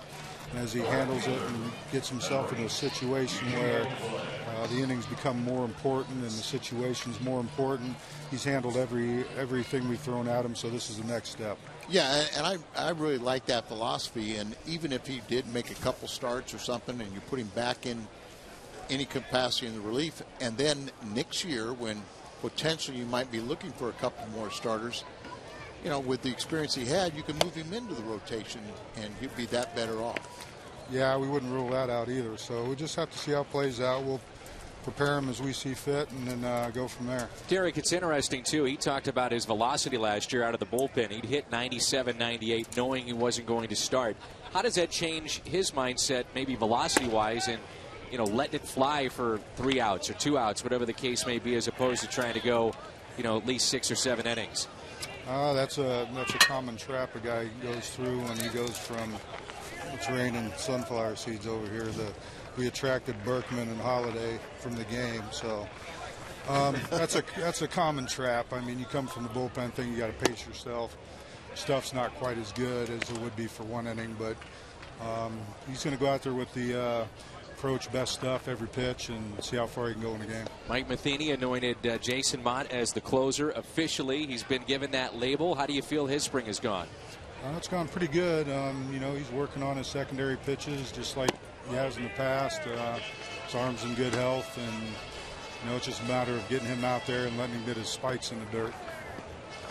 I thought it was curious that the veteran Scott Linebrink chose the Cardinals to try and compete in the bullpen with all the good arms from the right side in the Cardinal pen.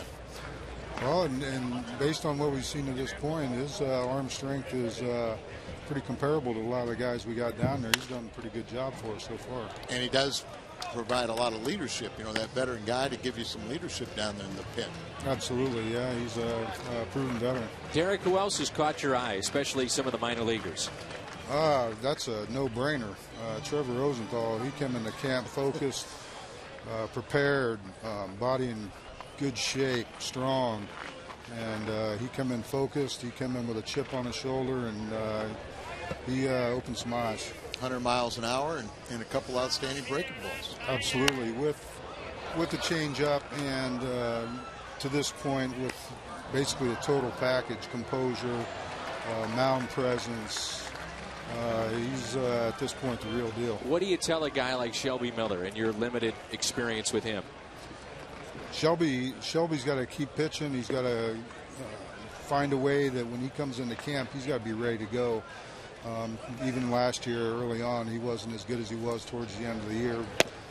So Shelby really needs to make sure that he comes in here ready to go. A walk to Velez, and it brings in Adron Chambers, who doubled off the wall in left. Wind-aided double, it looked like, the first time up, but he'll take it. And Derek, we might find out a little bit about the psyche of Shelby Miller when all of a sudden his name isn't talked about as much as, say, like Rosenthal and Seacrest.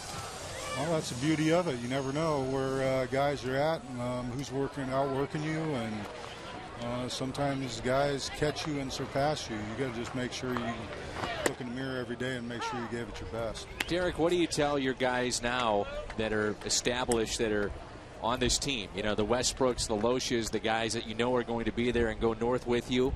What do you tell them to try to accomplish here in the last 10 to 14 days of spring training? Basically, it's just we're completing the work to build them up to game quantities, and right now it's about getting the feel of your secondary pitches and making them game ready for the start of the year, and mentally putting yourself in a position where for game one we're going to go out there and win game one. 1 ball, 1 strike on Chambers. How about Mike Matheny? What's it been like working with Mike? Oh, it's been great. So far so good. You know, he's a true leader, and everything about him exudes confidence, and you know, we'll go out there and give it our best, see where we're at. 1-2 the count on Chambers. How do you like this team, Derek, in particular, your expertise of the pitching staff, but the bullpen, your rotation, even minus a Chris Carpenter right now, as opposed to even at the end of last season when you won the World Series? Well, they same guys, and with also the addition of Wainwright, and who, by the way, has been pretty solid for us to this point. Hey, why not? We're going to go out and play hard. Absolutely. Derek, thanks so much for your time. We appreciate it. Thanks, Dan, Al. You bet. Have a great year. Derek Lilliquist, the pitching coach of the Cardinals. Redbirds on top, 8-0.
Suited up for the regular season. The largest selection of authentic spring training gear is ready to roll, as well as regular season gear, including the caps and T-shirts that the pros wear. It's all available at the online shop of the Cardinals at cardinals.com.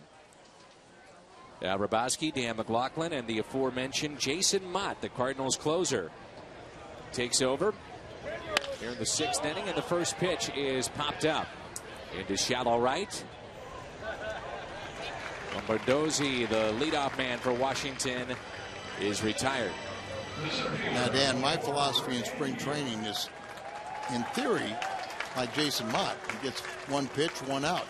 You could do that, throw 3 pitches and get an out, and then you have to wait several days before you get to throw again. So I used to just, you know, walk 2 or 3 guys, give up about 6 hits so I could get my full assortment of pitches in. Which was 1 pitch.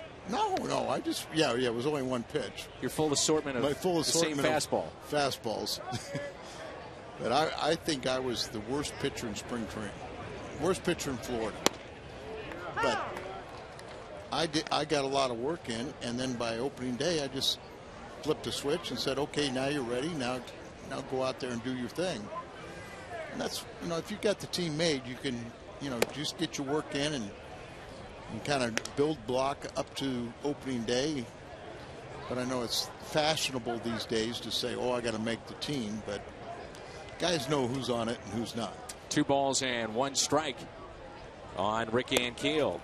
Talk about a couple of guys that could fire a baseball. How about Mott and Rick Ankiel? Still will never forget that night in Colorado. Playing center field. A couple of balls hitting the gaps in Denver, and was able to gun a couple of runners out. And then the reaction of the bench, especially on the one at third base, where you can see the guys, Chris Duncan in particular, just going crazy over that play. You just don't see major league players do that. No, and but if you think back about it, it kind of hurt him, because after that he tried to. Great point. Kind of, like he tried to, duplicate that feat and everything, and made some bad choices on some of his throws, and never had the accuracy. But for that one game, those 2 throws were eye-opening. I don't think anybody could even fathom mentally what Rick Ankiel went through and the struggles of not being able to do what he loves, which is get on a mound and throw the baseball and have control of it. To go through that, the stressful times, and remember, it was a lot of times here, the back fields of this complex, where they would have him early in the morning trying to get it figured out. And I still, in the back of my mind, wonder when his everyday playing career is through, meaning position player, if he just says, look, I'll give it one more shot, I'll try to get back on the mound and see if I can't figure this thing out. If that's what keeps me in the league, if that's what gets me a job, I'll do it. Yeah, I mean, there could be, but I didn't think he would ever get to the big leagues and be as successful as a hitter as he has. So it's remarkable what he's been able to do. 2-0 the count on Mark DeRosa. We saw Mott over the weekend against Detroit. Did not have great control in that 1 inning of work. A couple of walks. Nearly hit a couple of batters too, but as Derek Lilliquist said moments ago, it's been a fairly good spring for Mott. And it's not uncharacteristic to me that he's struggling a little bit with everything. It's sort of a trademark of a hard thrower that they take a little bit more time to come around. And he misses in, and it's a walk to DeRosa, so back-to-back walks after getting the first man in the first pitch. He started following my I guess that's where he's going here. Right. Jason Mott last year was 5-2, 68 innings, as he appeared in 78 games, 2.25 ERA. Remember, he had that remarkable streak of around 30 games in which he did not allow a run. Single season record with those 78 appearances for a righty. Cardinals history. 33 consecutive appearances without allowing a run. That was over 26 innings, so that's why that ERA was just over 2. Led the team with 20 holds, 9 saves at 13 opportunities. And all those saves came after the All-Star break. Remember, Ryan Franklin was the Redbirds' closer. Let Franklin go early, but then Salas led the ball club with 24 saves, but kind of ran out of gas. And then Mott took over.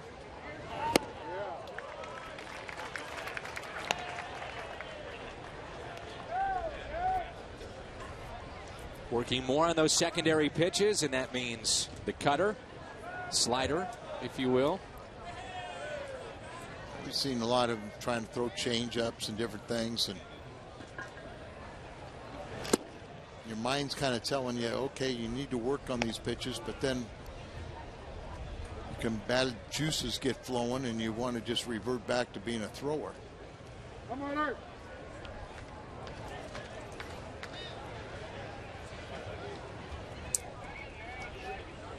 Here's a 1-2 pitch to Chad Tracy. Slowly hit to short. Out at second. And that will be an out, even though Descalso did drop the baseball. Yeah, but it was in the exchange. He reached in. Not a double play ball. Wasn't hit hard enough.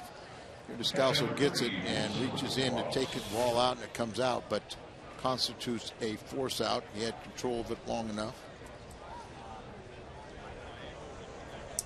Jason Mott selected in the 19th round in 2003, and at that time he was a catcher. Of course, the story goes, as he'll tell you, couldn't hit a breaking ball, but he had an arm that could fire triple digits, so he becomes a pitcher. Just hit 96 on the gun, and really, Al, you think about what he's been able to do. We talk about Ankiel moving from pitcher to an everyday player. Well, I guess most people would say it's a little easier this way to go about it, everyday player to a pitcher, but his progression has been rapid. Well, he did something that's very difficult, and he worked and developed a couple pitches at the major league level and during the championship season. Just to do it in the major leagues, much less under the pressure. Yeah. You're not like a second division team and you're just trying to, it's no pressure whether you win or lose this ball game. You could work on your future. Well, he had to do it when he was asked at times even to close out games. Cardinals with a lefty getting loose in the pen. Looks like Zipchinski as Bernardina is on deck, and you can see how close he is to the batter's box. 0-2 the count.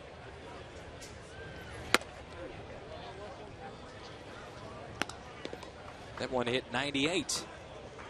Port Huron, Michigan for Jason Mott. That's where he's from. He'll turn 30 on June 22nd.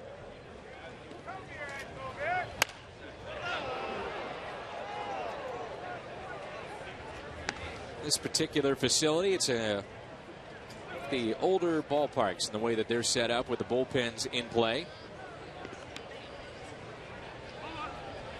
Beautiful facility. This is, of course, the main field for both the Marlins and the Cardinals in spring training.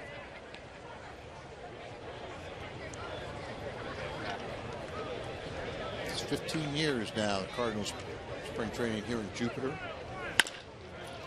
With a grounder hit to short, force play at second. Scoreless inning turned in by Mott. Midway through 6. 8-0 St. Louis.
Tyler Green home run earlier this afternoon. Spring training 2012.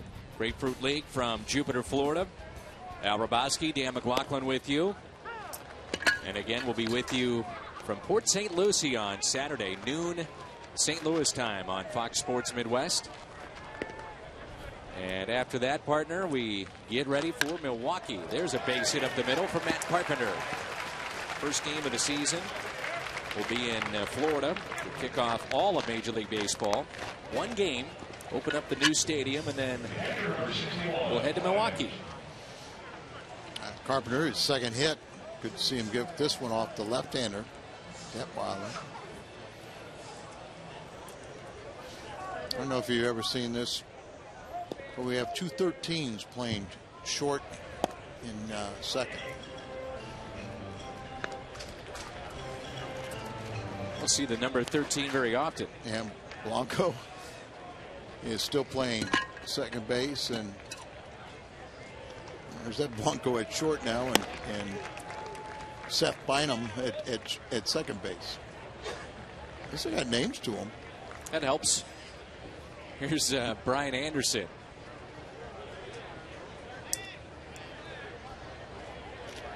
A catcher that can hit from the left side.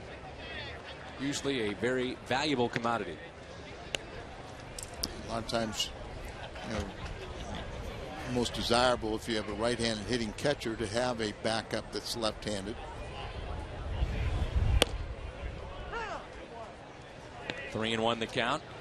Sal, Ronnie, Dick, Jimmy, and Herman all watching today at Nicoletti's in Frontenac. And Jim Jackson, our producer and engineer on the radio side, would like to say hello to his buddies. Little jam shot to second, and everybody is safe. Tough play. Couldn't come up with it.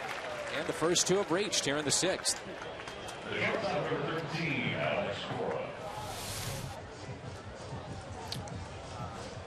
Ted just kind of fights it off. Maybe broke the bat. A lot of English on that ball, spinning all over, and Blanco couldn't come up with it. Blanco started his second, now playing short. You say tough play, Al, because of the footwork and the way the ball was moving too. And you got the bag right there in play. So now we got our third 13. Cora. Here's Cora. What do we know about Alex Cora, Al? He's been around a long time. 13, around a long time. Play multiple positions. Trying to make it as a utility player. And the fact that he can play shortstop gives him, is the difference maker in my mind. If you can play the other positions but can't play shortstop, you really don't have that much value. But if you can play first, second, third, and short, then you have a lot of value. Originally drafted back in 1993 by the Minnesota Twins, did not sign. And then was drafted by the Dodgers in '96, made his debut in the major leagues in 1998. He's been with Cleveland and Boston as well, the Mets. And last year he was with Washington, appeared in 91 games. 2-2 the count.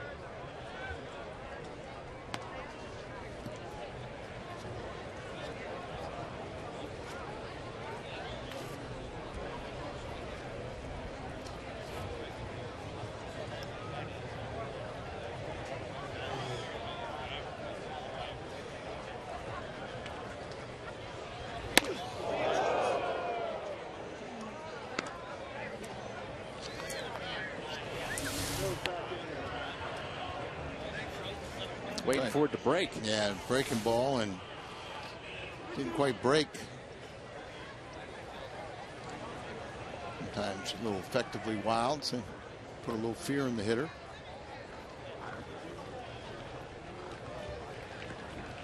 And the 3-2 pitch. Fights it off.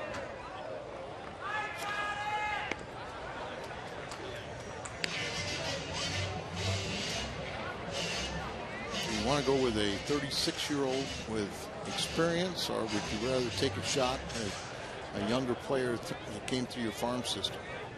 Good question. That's where the versatility of Descalso comes into play too. And in my mind, you know, you go with a guy like Descalso, but then he may be already on the team. You're fighting for another spot. It's interesting. Remember Komatsu, who was the Rule 5 pick, and if you, I kind of got the impression talking with Bob Boone, the farm director for the Nationals, and that's who the Cardinals drafted Komatsu from, is they wouldn't make a trade. They want him back. And other people have said, in order to make a trade so you could send him to the minor leagues, you still have to clear waivers. And it used to be a formality. You know, kind of a gentleman's, you let my guy go through, I'll let your guy go through, but a little more cutthroat today. Time is called by Cora. Nobody out as we play here in the bottom of the 6th. That's how you know it's spring training. You've got guys doing some running in the outfield. In the field of play. Another foul ball.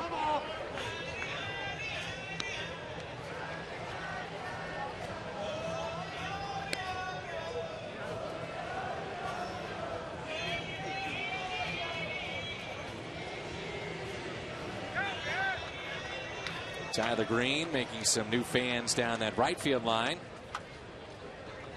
Not more fun signing autographs after a home run. You bet. Shane Robinson on deck. And it's another 3-2 pitch. Here it comes. Popped up left side. Foul territory. And out of room. Cardinals lead 8-0. They have out-hit the Nationals 13-3. Busy day of sports here on Fox Sports Midwest. We've got Blues hockey coming up later tonight. Blues and the LA Kings.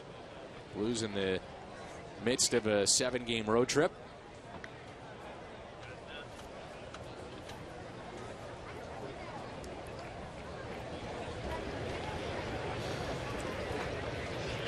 Three-2 again.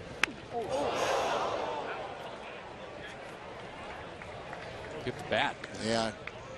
Well, you be thankful it hit the bat. It's because the sound that hit your hand, you might be looking at a broken hand. So that's a little bit embarrassing. 12 pitches is not.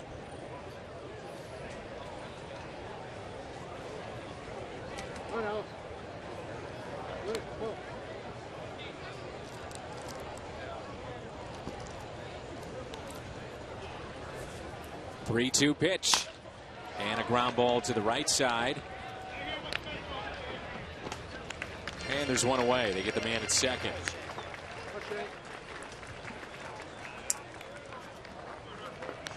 For today that Michael Morse, who we mentioned earlier, he had 31 home runs last season for Washington. Received a plasma injection, and likely to start the season on the DL. Apparently it's a similar procedure that A-Rod underwent last winter in Europe. Out to left. Caught. Runner tags up. It's Carpenter, and it's an RBI for Shane Robinson.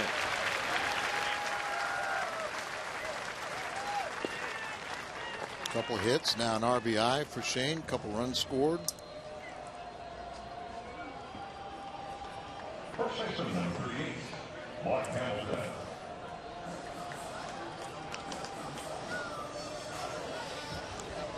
So with 2 down, here is Mark Hamilton. He has spent a lot of the time here in spring training nursing an injury.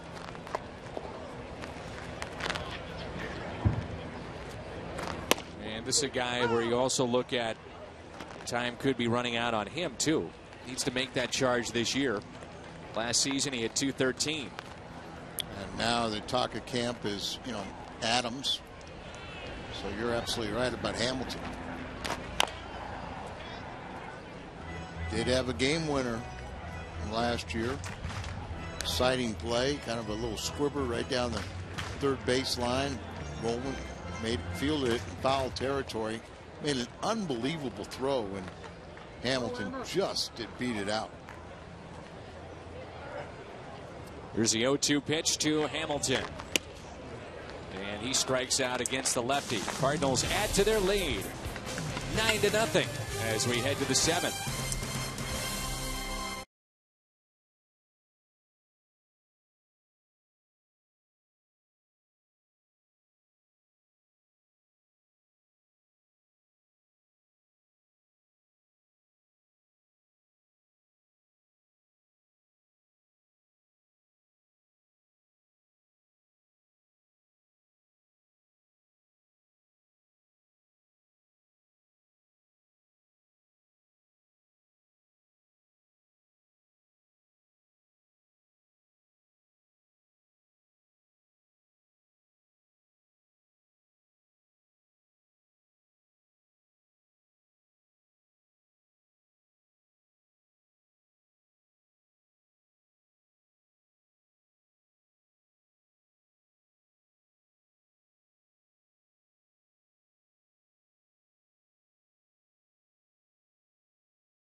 Weather Homer on the road. Keep track of the Cardinals with a 2012 schedule magnet. Compliments of Busch Beer. Fans 21 and older receive a Cardinals and Busch Beer magnet schedule on opening day.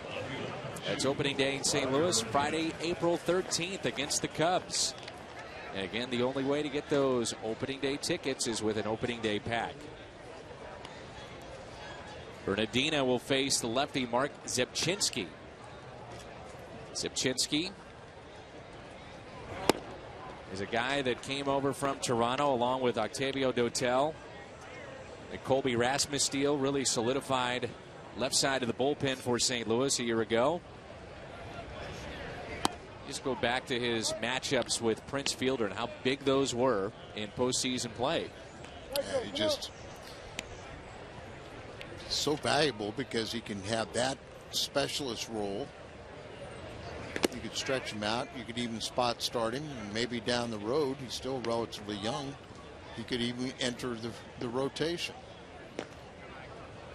One at a time. Here we go. Zepchinski has talked about Dotel and how important that he was part of that deal last year with the Cardinals. Dotel was terrific against right-handers, but also Zepchinski said, I didn't know anybody in the Cardinals clubhouse except Dotel. So those two forged a nice bond in that deal and also out in the bullpen. And he said Dotel really gave him a lot of confidence in talking with him about situations, that he belongs, that he can be an elite lefty out of the bullpen. And at times he was last year. The 3-2 pitch. Nasty pitch and a strikeout. First of the afternoon for Mark Zepchinski. 10 strikeout by Cardinal pitching, 9 by Garcia. A little breaking ball right there.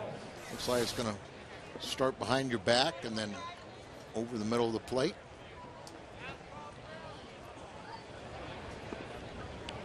Here's Brett Carroll. 0 for 2 today with a ground out and a strikeout. Real story for the Cardinals this afternoon. The 5 innings of Jaime Garcia. And he struck out 9 and only allowed 3 base hits.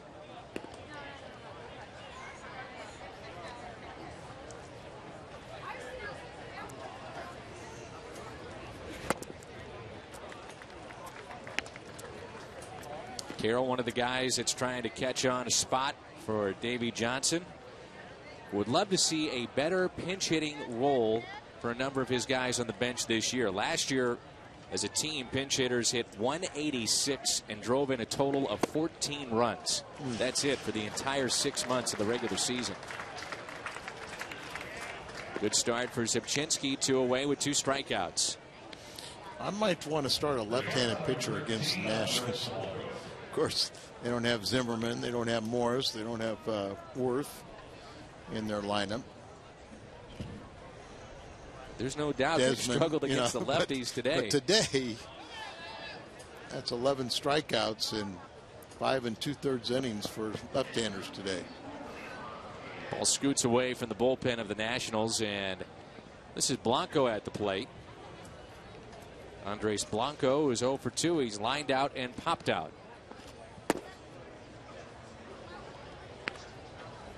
Cardinals with another lefty getting loose. Looks like Romero getting loose. And it is. There's Dyer Miller in the background. He's been added to the staff for Mike Matheny, wearing number 49. And Dyer returned from his brother's funeral.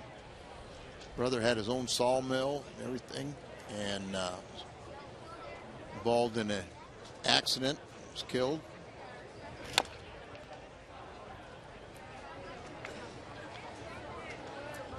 Tree fell on him, right? I believe so. They've been in the business 50 years. Just one of those freak accidents. Here's a 1-2 pitch.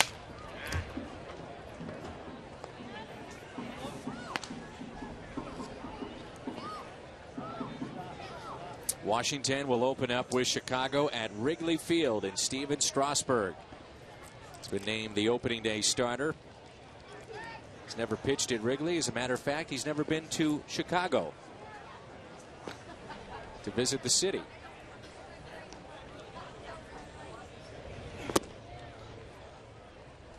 Strasburg did make 5 starts in September. Struck out 24 in 24 innings last year. Be the 5th opening day starter for the Nationals. Yeah, a lot of people say, well, why? But we needed that to make sure he was healthy for the winter. Time to stretch. 9-zip, St. Louis.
(9-13-1) for the Cardinals. 0-3-0 for Washington.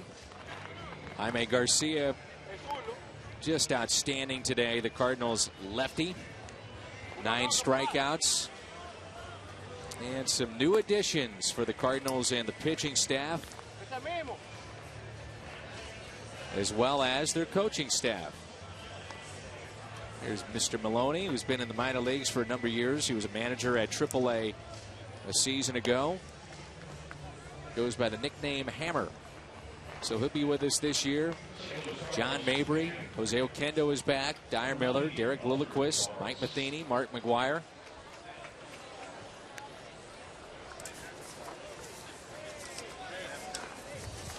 Rodriguez on the mound. And here's a young man that last year at A-ball flirted with 400. Taveras. And they say this kid, he's only like 19 years of age, and they say he has a chance to be very special. One guy that really took notice of Taveras was Albert Pujols. Last spring training, Albert actually gave him a bat. Taveras said he used it one time. And he said, I'm going to keep this, but I don't want to break it. So that was it with that bat.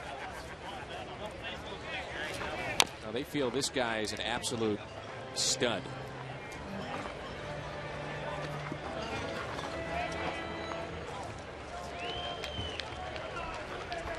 Found it interesting in our visit with Derek Lilliquist earlier today, Al, about Shelby Miller, where he is at right now.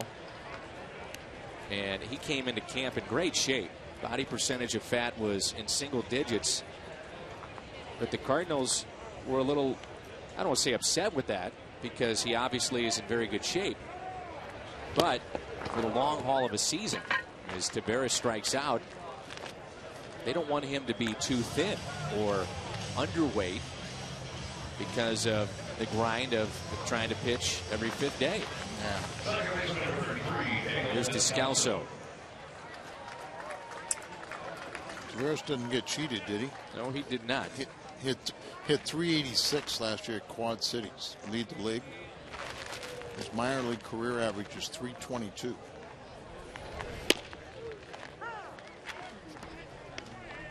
A strike to Daniel Descalso. Last pitch by this right-hander was at 98. 0-1 pitch to Descalso. And it's 0-2.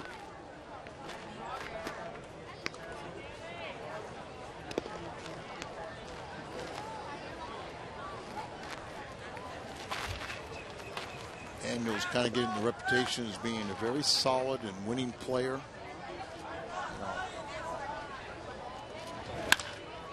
Slaps it the other way. Wind has been blowing out that way and making a running catch for Nadina. Nice play on left. Seen the ball just jump out there. That's why sometimes it's so hard to judge here. The way the wind blows, the flag's kind of still in right field, but as you say, it kind of gets in a little jet stream out there, takes off. Many times the wind blows straight out to right field here.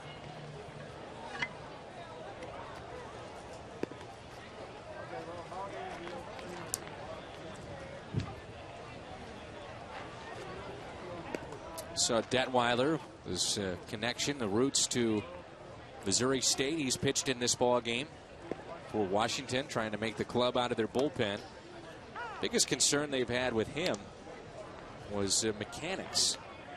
We saw him nearly hit Cora a couple of times.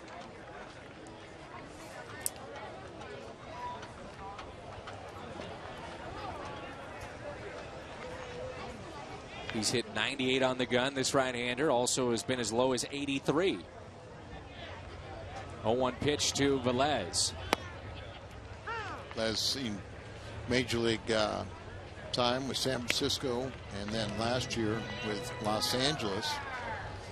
And pitchers had their way with him. 34 games, 37 at bats, 0 for 37.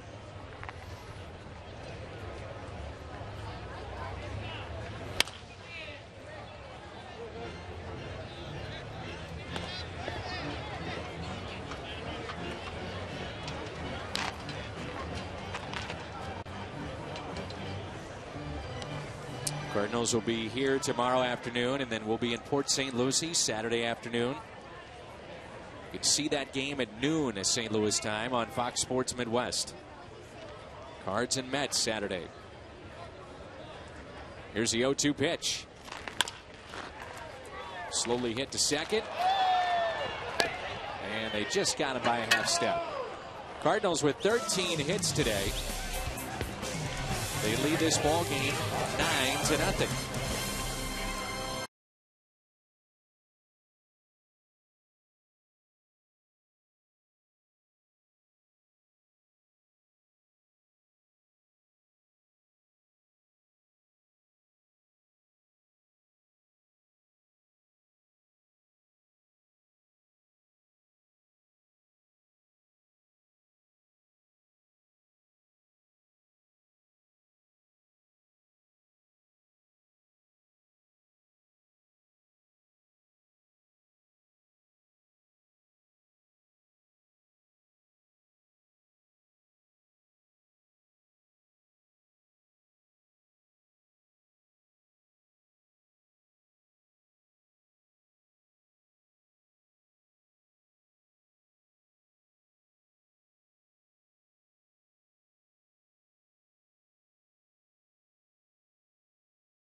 Well, they're celebrating their 20th anniversary. It's Cardinals Magazine, true keepsake for baseball's best fans.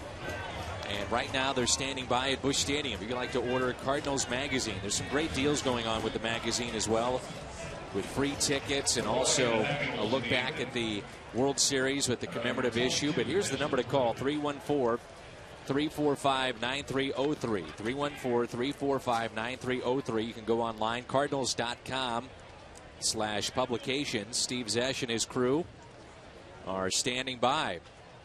Here is Romero, who will take over for the Redbirds as we move to the 8th inning. Romero and Zipchinski will be the two lefties this year out of the pen for Mike Matheny. Another good lefty coming out of the bullpen who has World Series experience, pitching for Philadelphia a few years back. Came up with Minnesota back in 1999. It's been with the Angels, Boston, the Phillies. Last season, Colorado. 12 games for Colorado, 8 1/3, and opponents hit nearly .330 against him. Doesn't throw as hard as he did at one time. There's an off-speed pitch. Whitey Herzog. Tell you what, you ask Whitey about different players around the major leagues, and certainly with the Cardinals, he still calls St. Louis home. And he knows what's going on, the comings and goings of the players, who looks good, who doesn't. Such a great eye for talent, and another strikeout for a left-hander today for St. Louis. That was against Hood, who, probably being Double-A for the Nationals. He had a full ride in a football player. He was a wide receiver who was going to go to Alabama and would have been on their national championship team.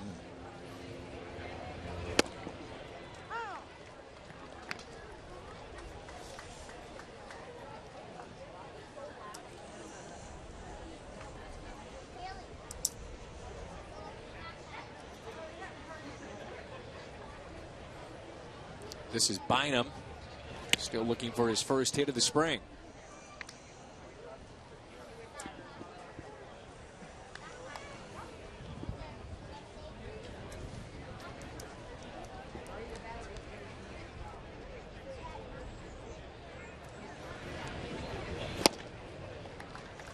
Two strikes on Bynum.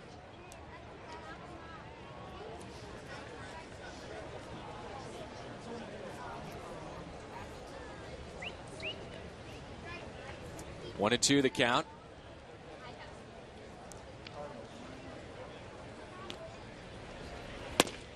And a strikeout for Romero.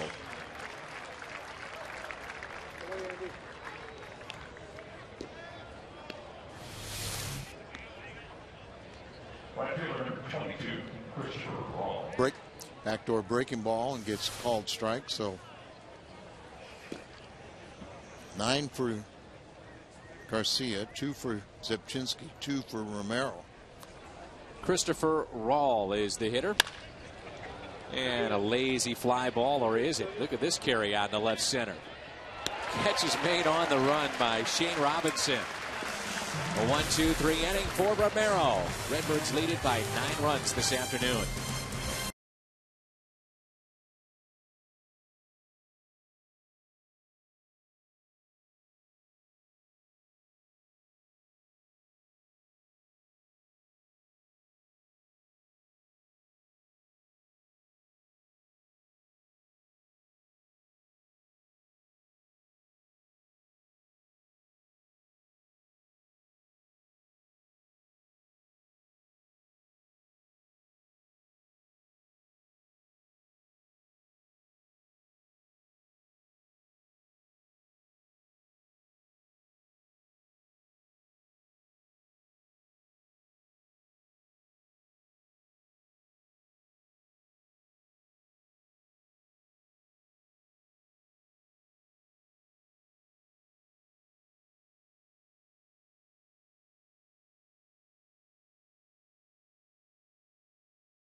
St. Louis, we're in Jupiter, Florida, Roger Dean Stadium.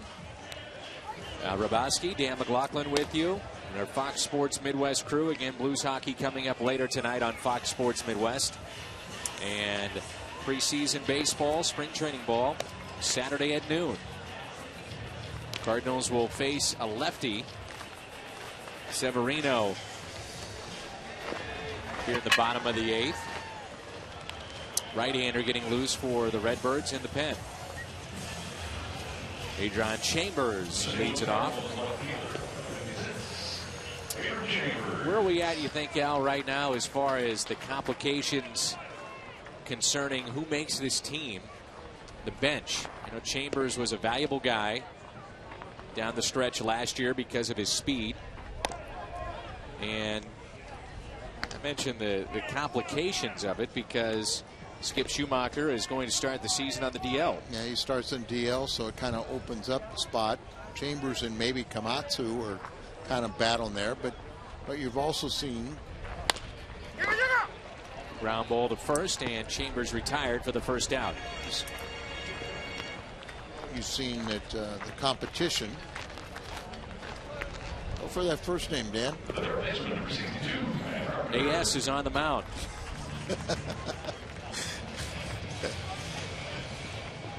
Be careful with that one, too. Well, the notes, yeah, well. The notes, it just says that's his nickname, Al, so I'm going with that. Okay. I don't think anybody else got those notes that I got. Yeah, but, you know, like we were talking about, that Carpenter's showing his versatility.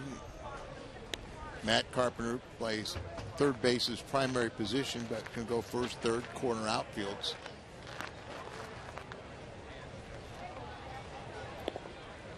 Concern at all with a lack of power off the bench as Carpenter lines it over the shortstop and into left field for a one-out base hit. Not necessarily, and that's 3 hits for Carpenter. Came in, didn't start this ball game, so Carpenter's trying to show what he can do offensively. He opened up eyes, and he's also the kind of guy that the organization loves, the way he plays and hustles. But you know, you got Alan Craig, And if Alan Craig's playing, then you might have a Holiday or a Berkman on the bench, or a Beltran to provide some of that power. So yes and no. And a strike to Brian Anderson. He's at an even 500 this spring. No home runs, 2 RBIs. Cora is on deck.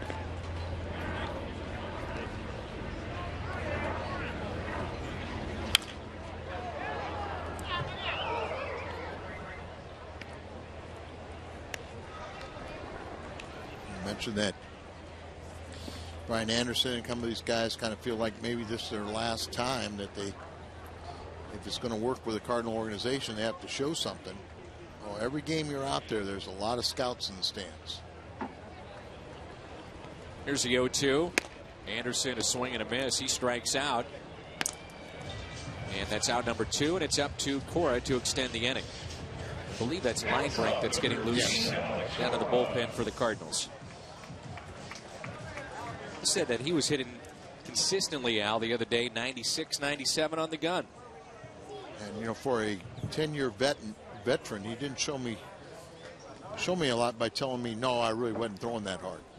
That's when you got to say, yeah, that was a slow day. That felt great. It was live. It was loose. A strike on the outside corner to Cora. 2 outs and a runner at first. A 9-run lead for St. Louis. Cardinals picked up a run in the second, 2 in the third, 5 in the fourth, and another in the sixth.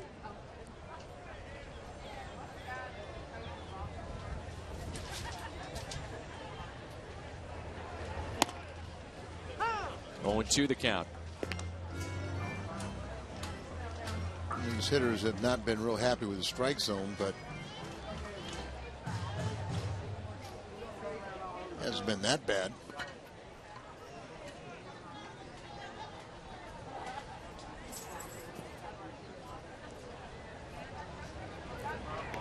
Oh, 2 pitch.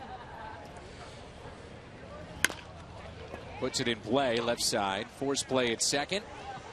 And we head to the 9th inning. Linebrink coming on when we come back.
West, your home of baseball all season long. We'll have 152 regular season games and all games in HD. Pre and post game shows with Jim Hayes, Cal Eldred, Rick Horton, and Pat Paris. But all season long right here on Fox Sports Midwest. The Cardinals pitching has been terrific here this afternoon with only 3 hits allowed, anchored by Jaime Garcia. He struck out 9. And they'll turn it over to Scott Linebrink, right-hander. Could fill a very valuable role, especially if Lance Lynn is moved to the rotation, and by all accounts that will be the case. So you've got a spot out there from the right side. Cardinals are looking at potential of a setup man in the 8th, like a Linebrink. Well, he's also, you know, I think because of a 10-year experience and what he's done in the past. Good play to his left. That's Carpenter. We saw Freeze earlier make a dandy play. And there's one out. As Dan, just think about how valuable he could be as the guy to get you through an inning. So, ground ball specialist, he gets a ground ball, and very nice play here by Carpenter. Not only is he going to his left, a wide-ranging ball, but they hit that left and stayed down on him. The lip, the edge of the grass and dirt. I think, you know, there was all the rumors about Kyle McClellan being traded and everything. I think because of also with Lance Lynn going into the rotation to take care of Carpenter's spot, at least initially. You know, then I think McClellan has to almost stay. You know, all of a sudden you think about, wait a minute, we need to keep him around too. I was a little surprised when Linebrink chose to come to the Cardinals with all the right-handers, you know, bullpen guys. But like Derek Loquist said, you know, he's throwing just as good as those young guys, but experience will overrule a lot of times. 1 ball, 1 strike. Derek Lilliquist and Mike Matheny now outside the dugout and just watching very closely here. Scott Linebrink in the 9th inning. Boy, it's nice to see Lou Brock and Gibson and Red Shanings, Whitey Herzog, Ozzie Smith in uniform and helping out.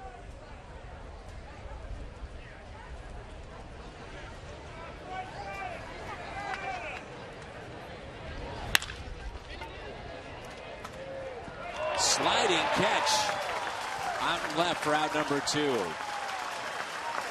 Well done by Adron Chambers. Well, we were told how raw he is. You know, a lot of talent, but very raw as a baseball player.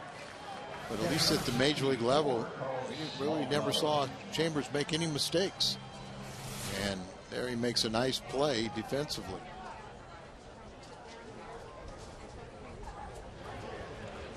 Pretty convincing game right here the Cardinals have played. Dominant pitching, good defense. There's a line drive into right, drops in for a base hit. The game is extended.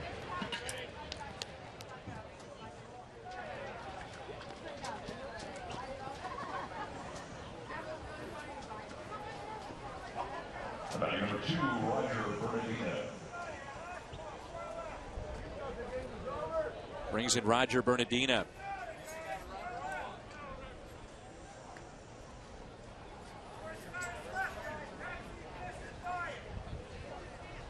Carlos Beltran made his start today in center field. Has played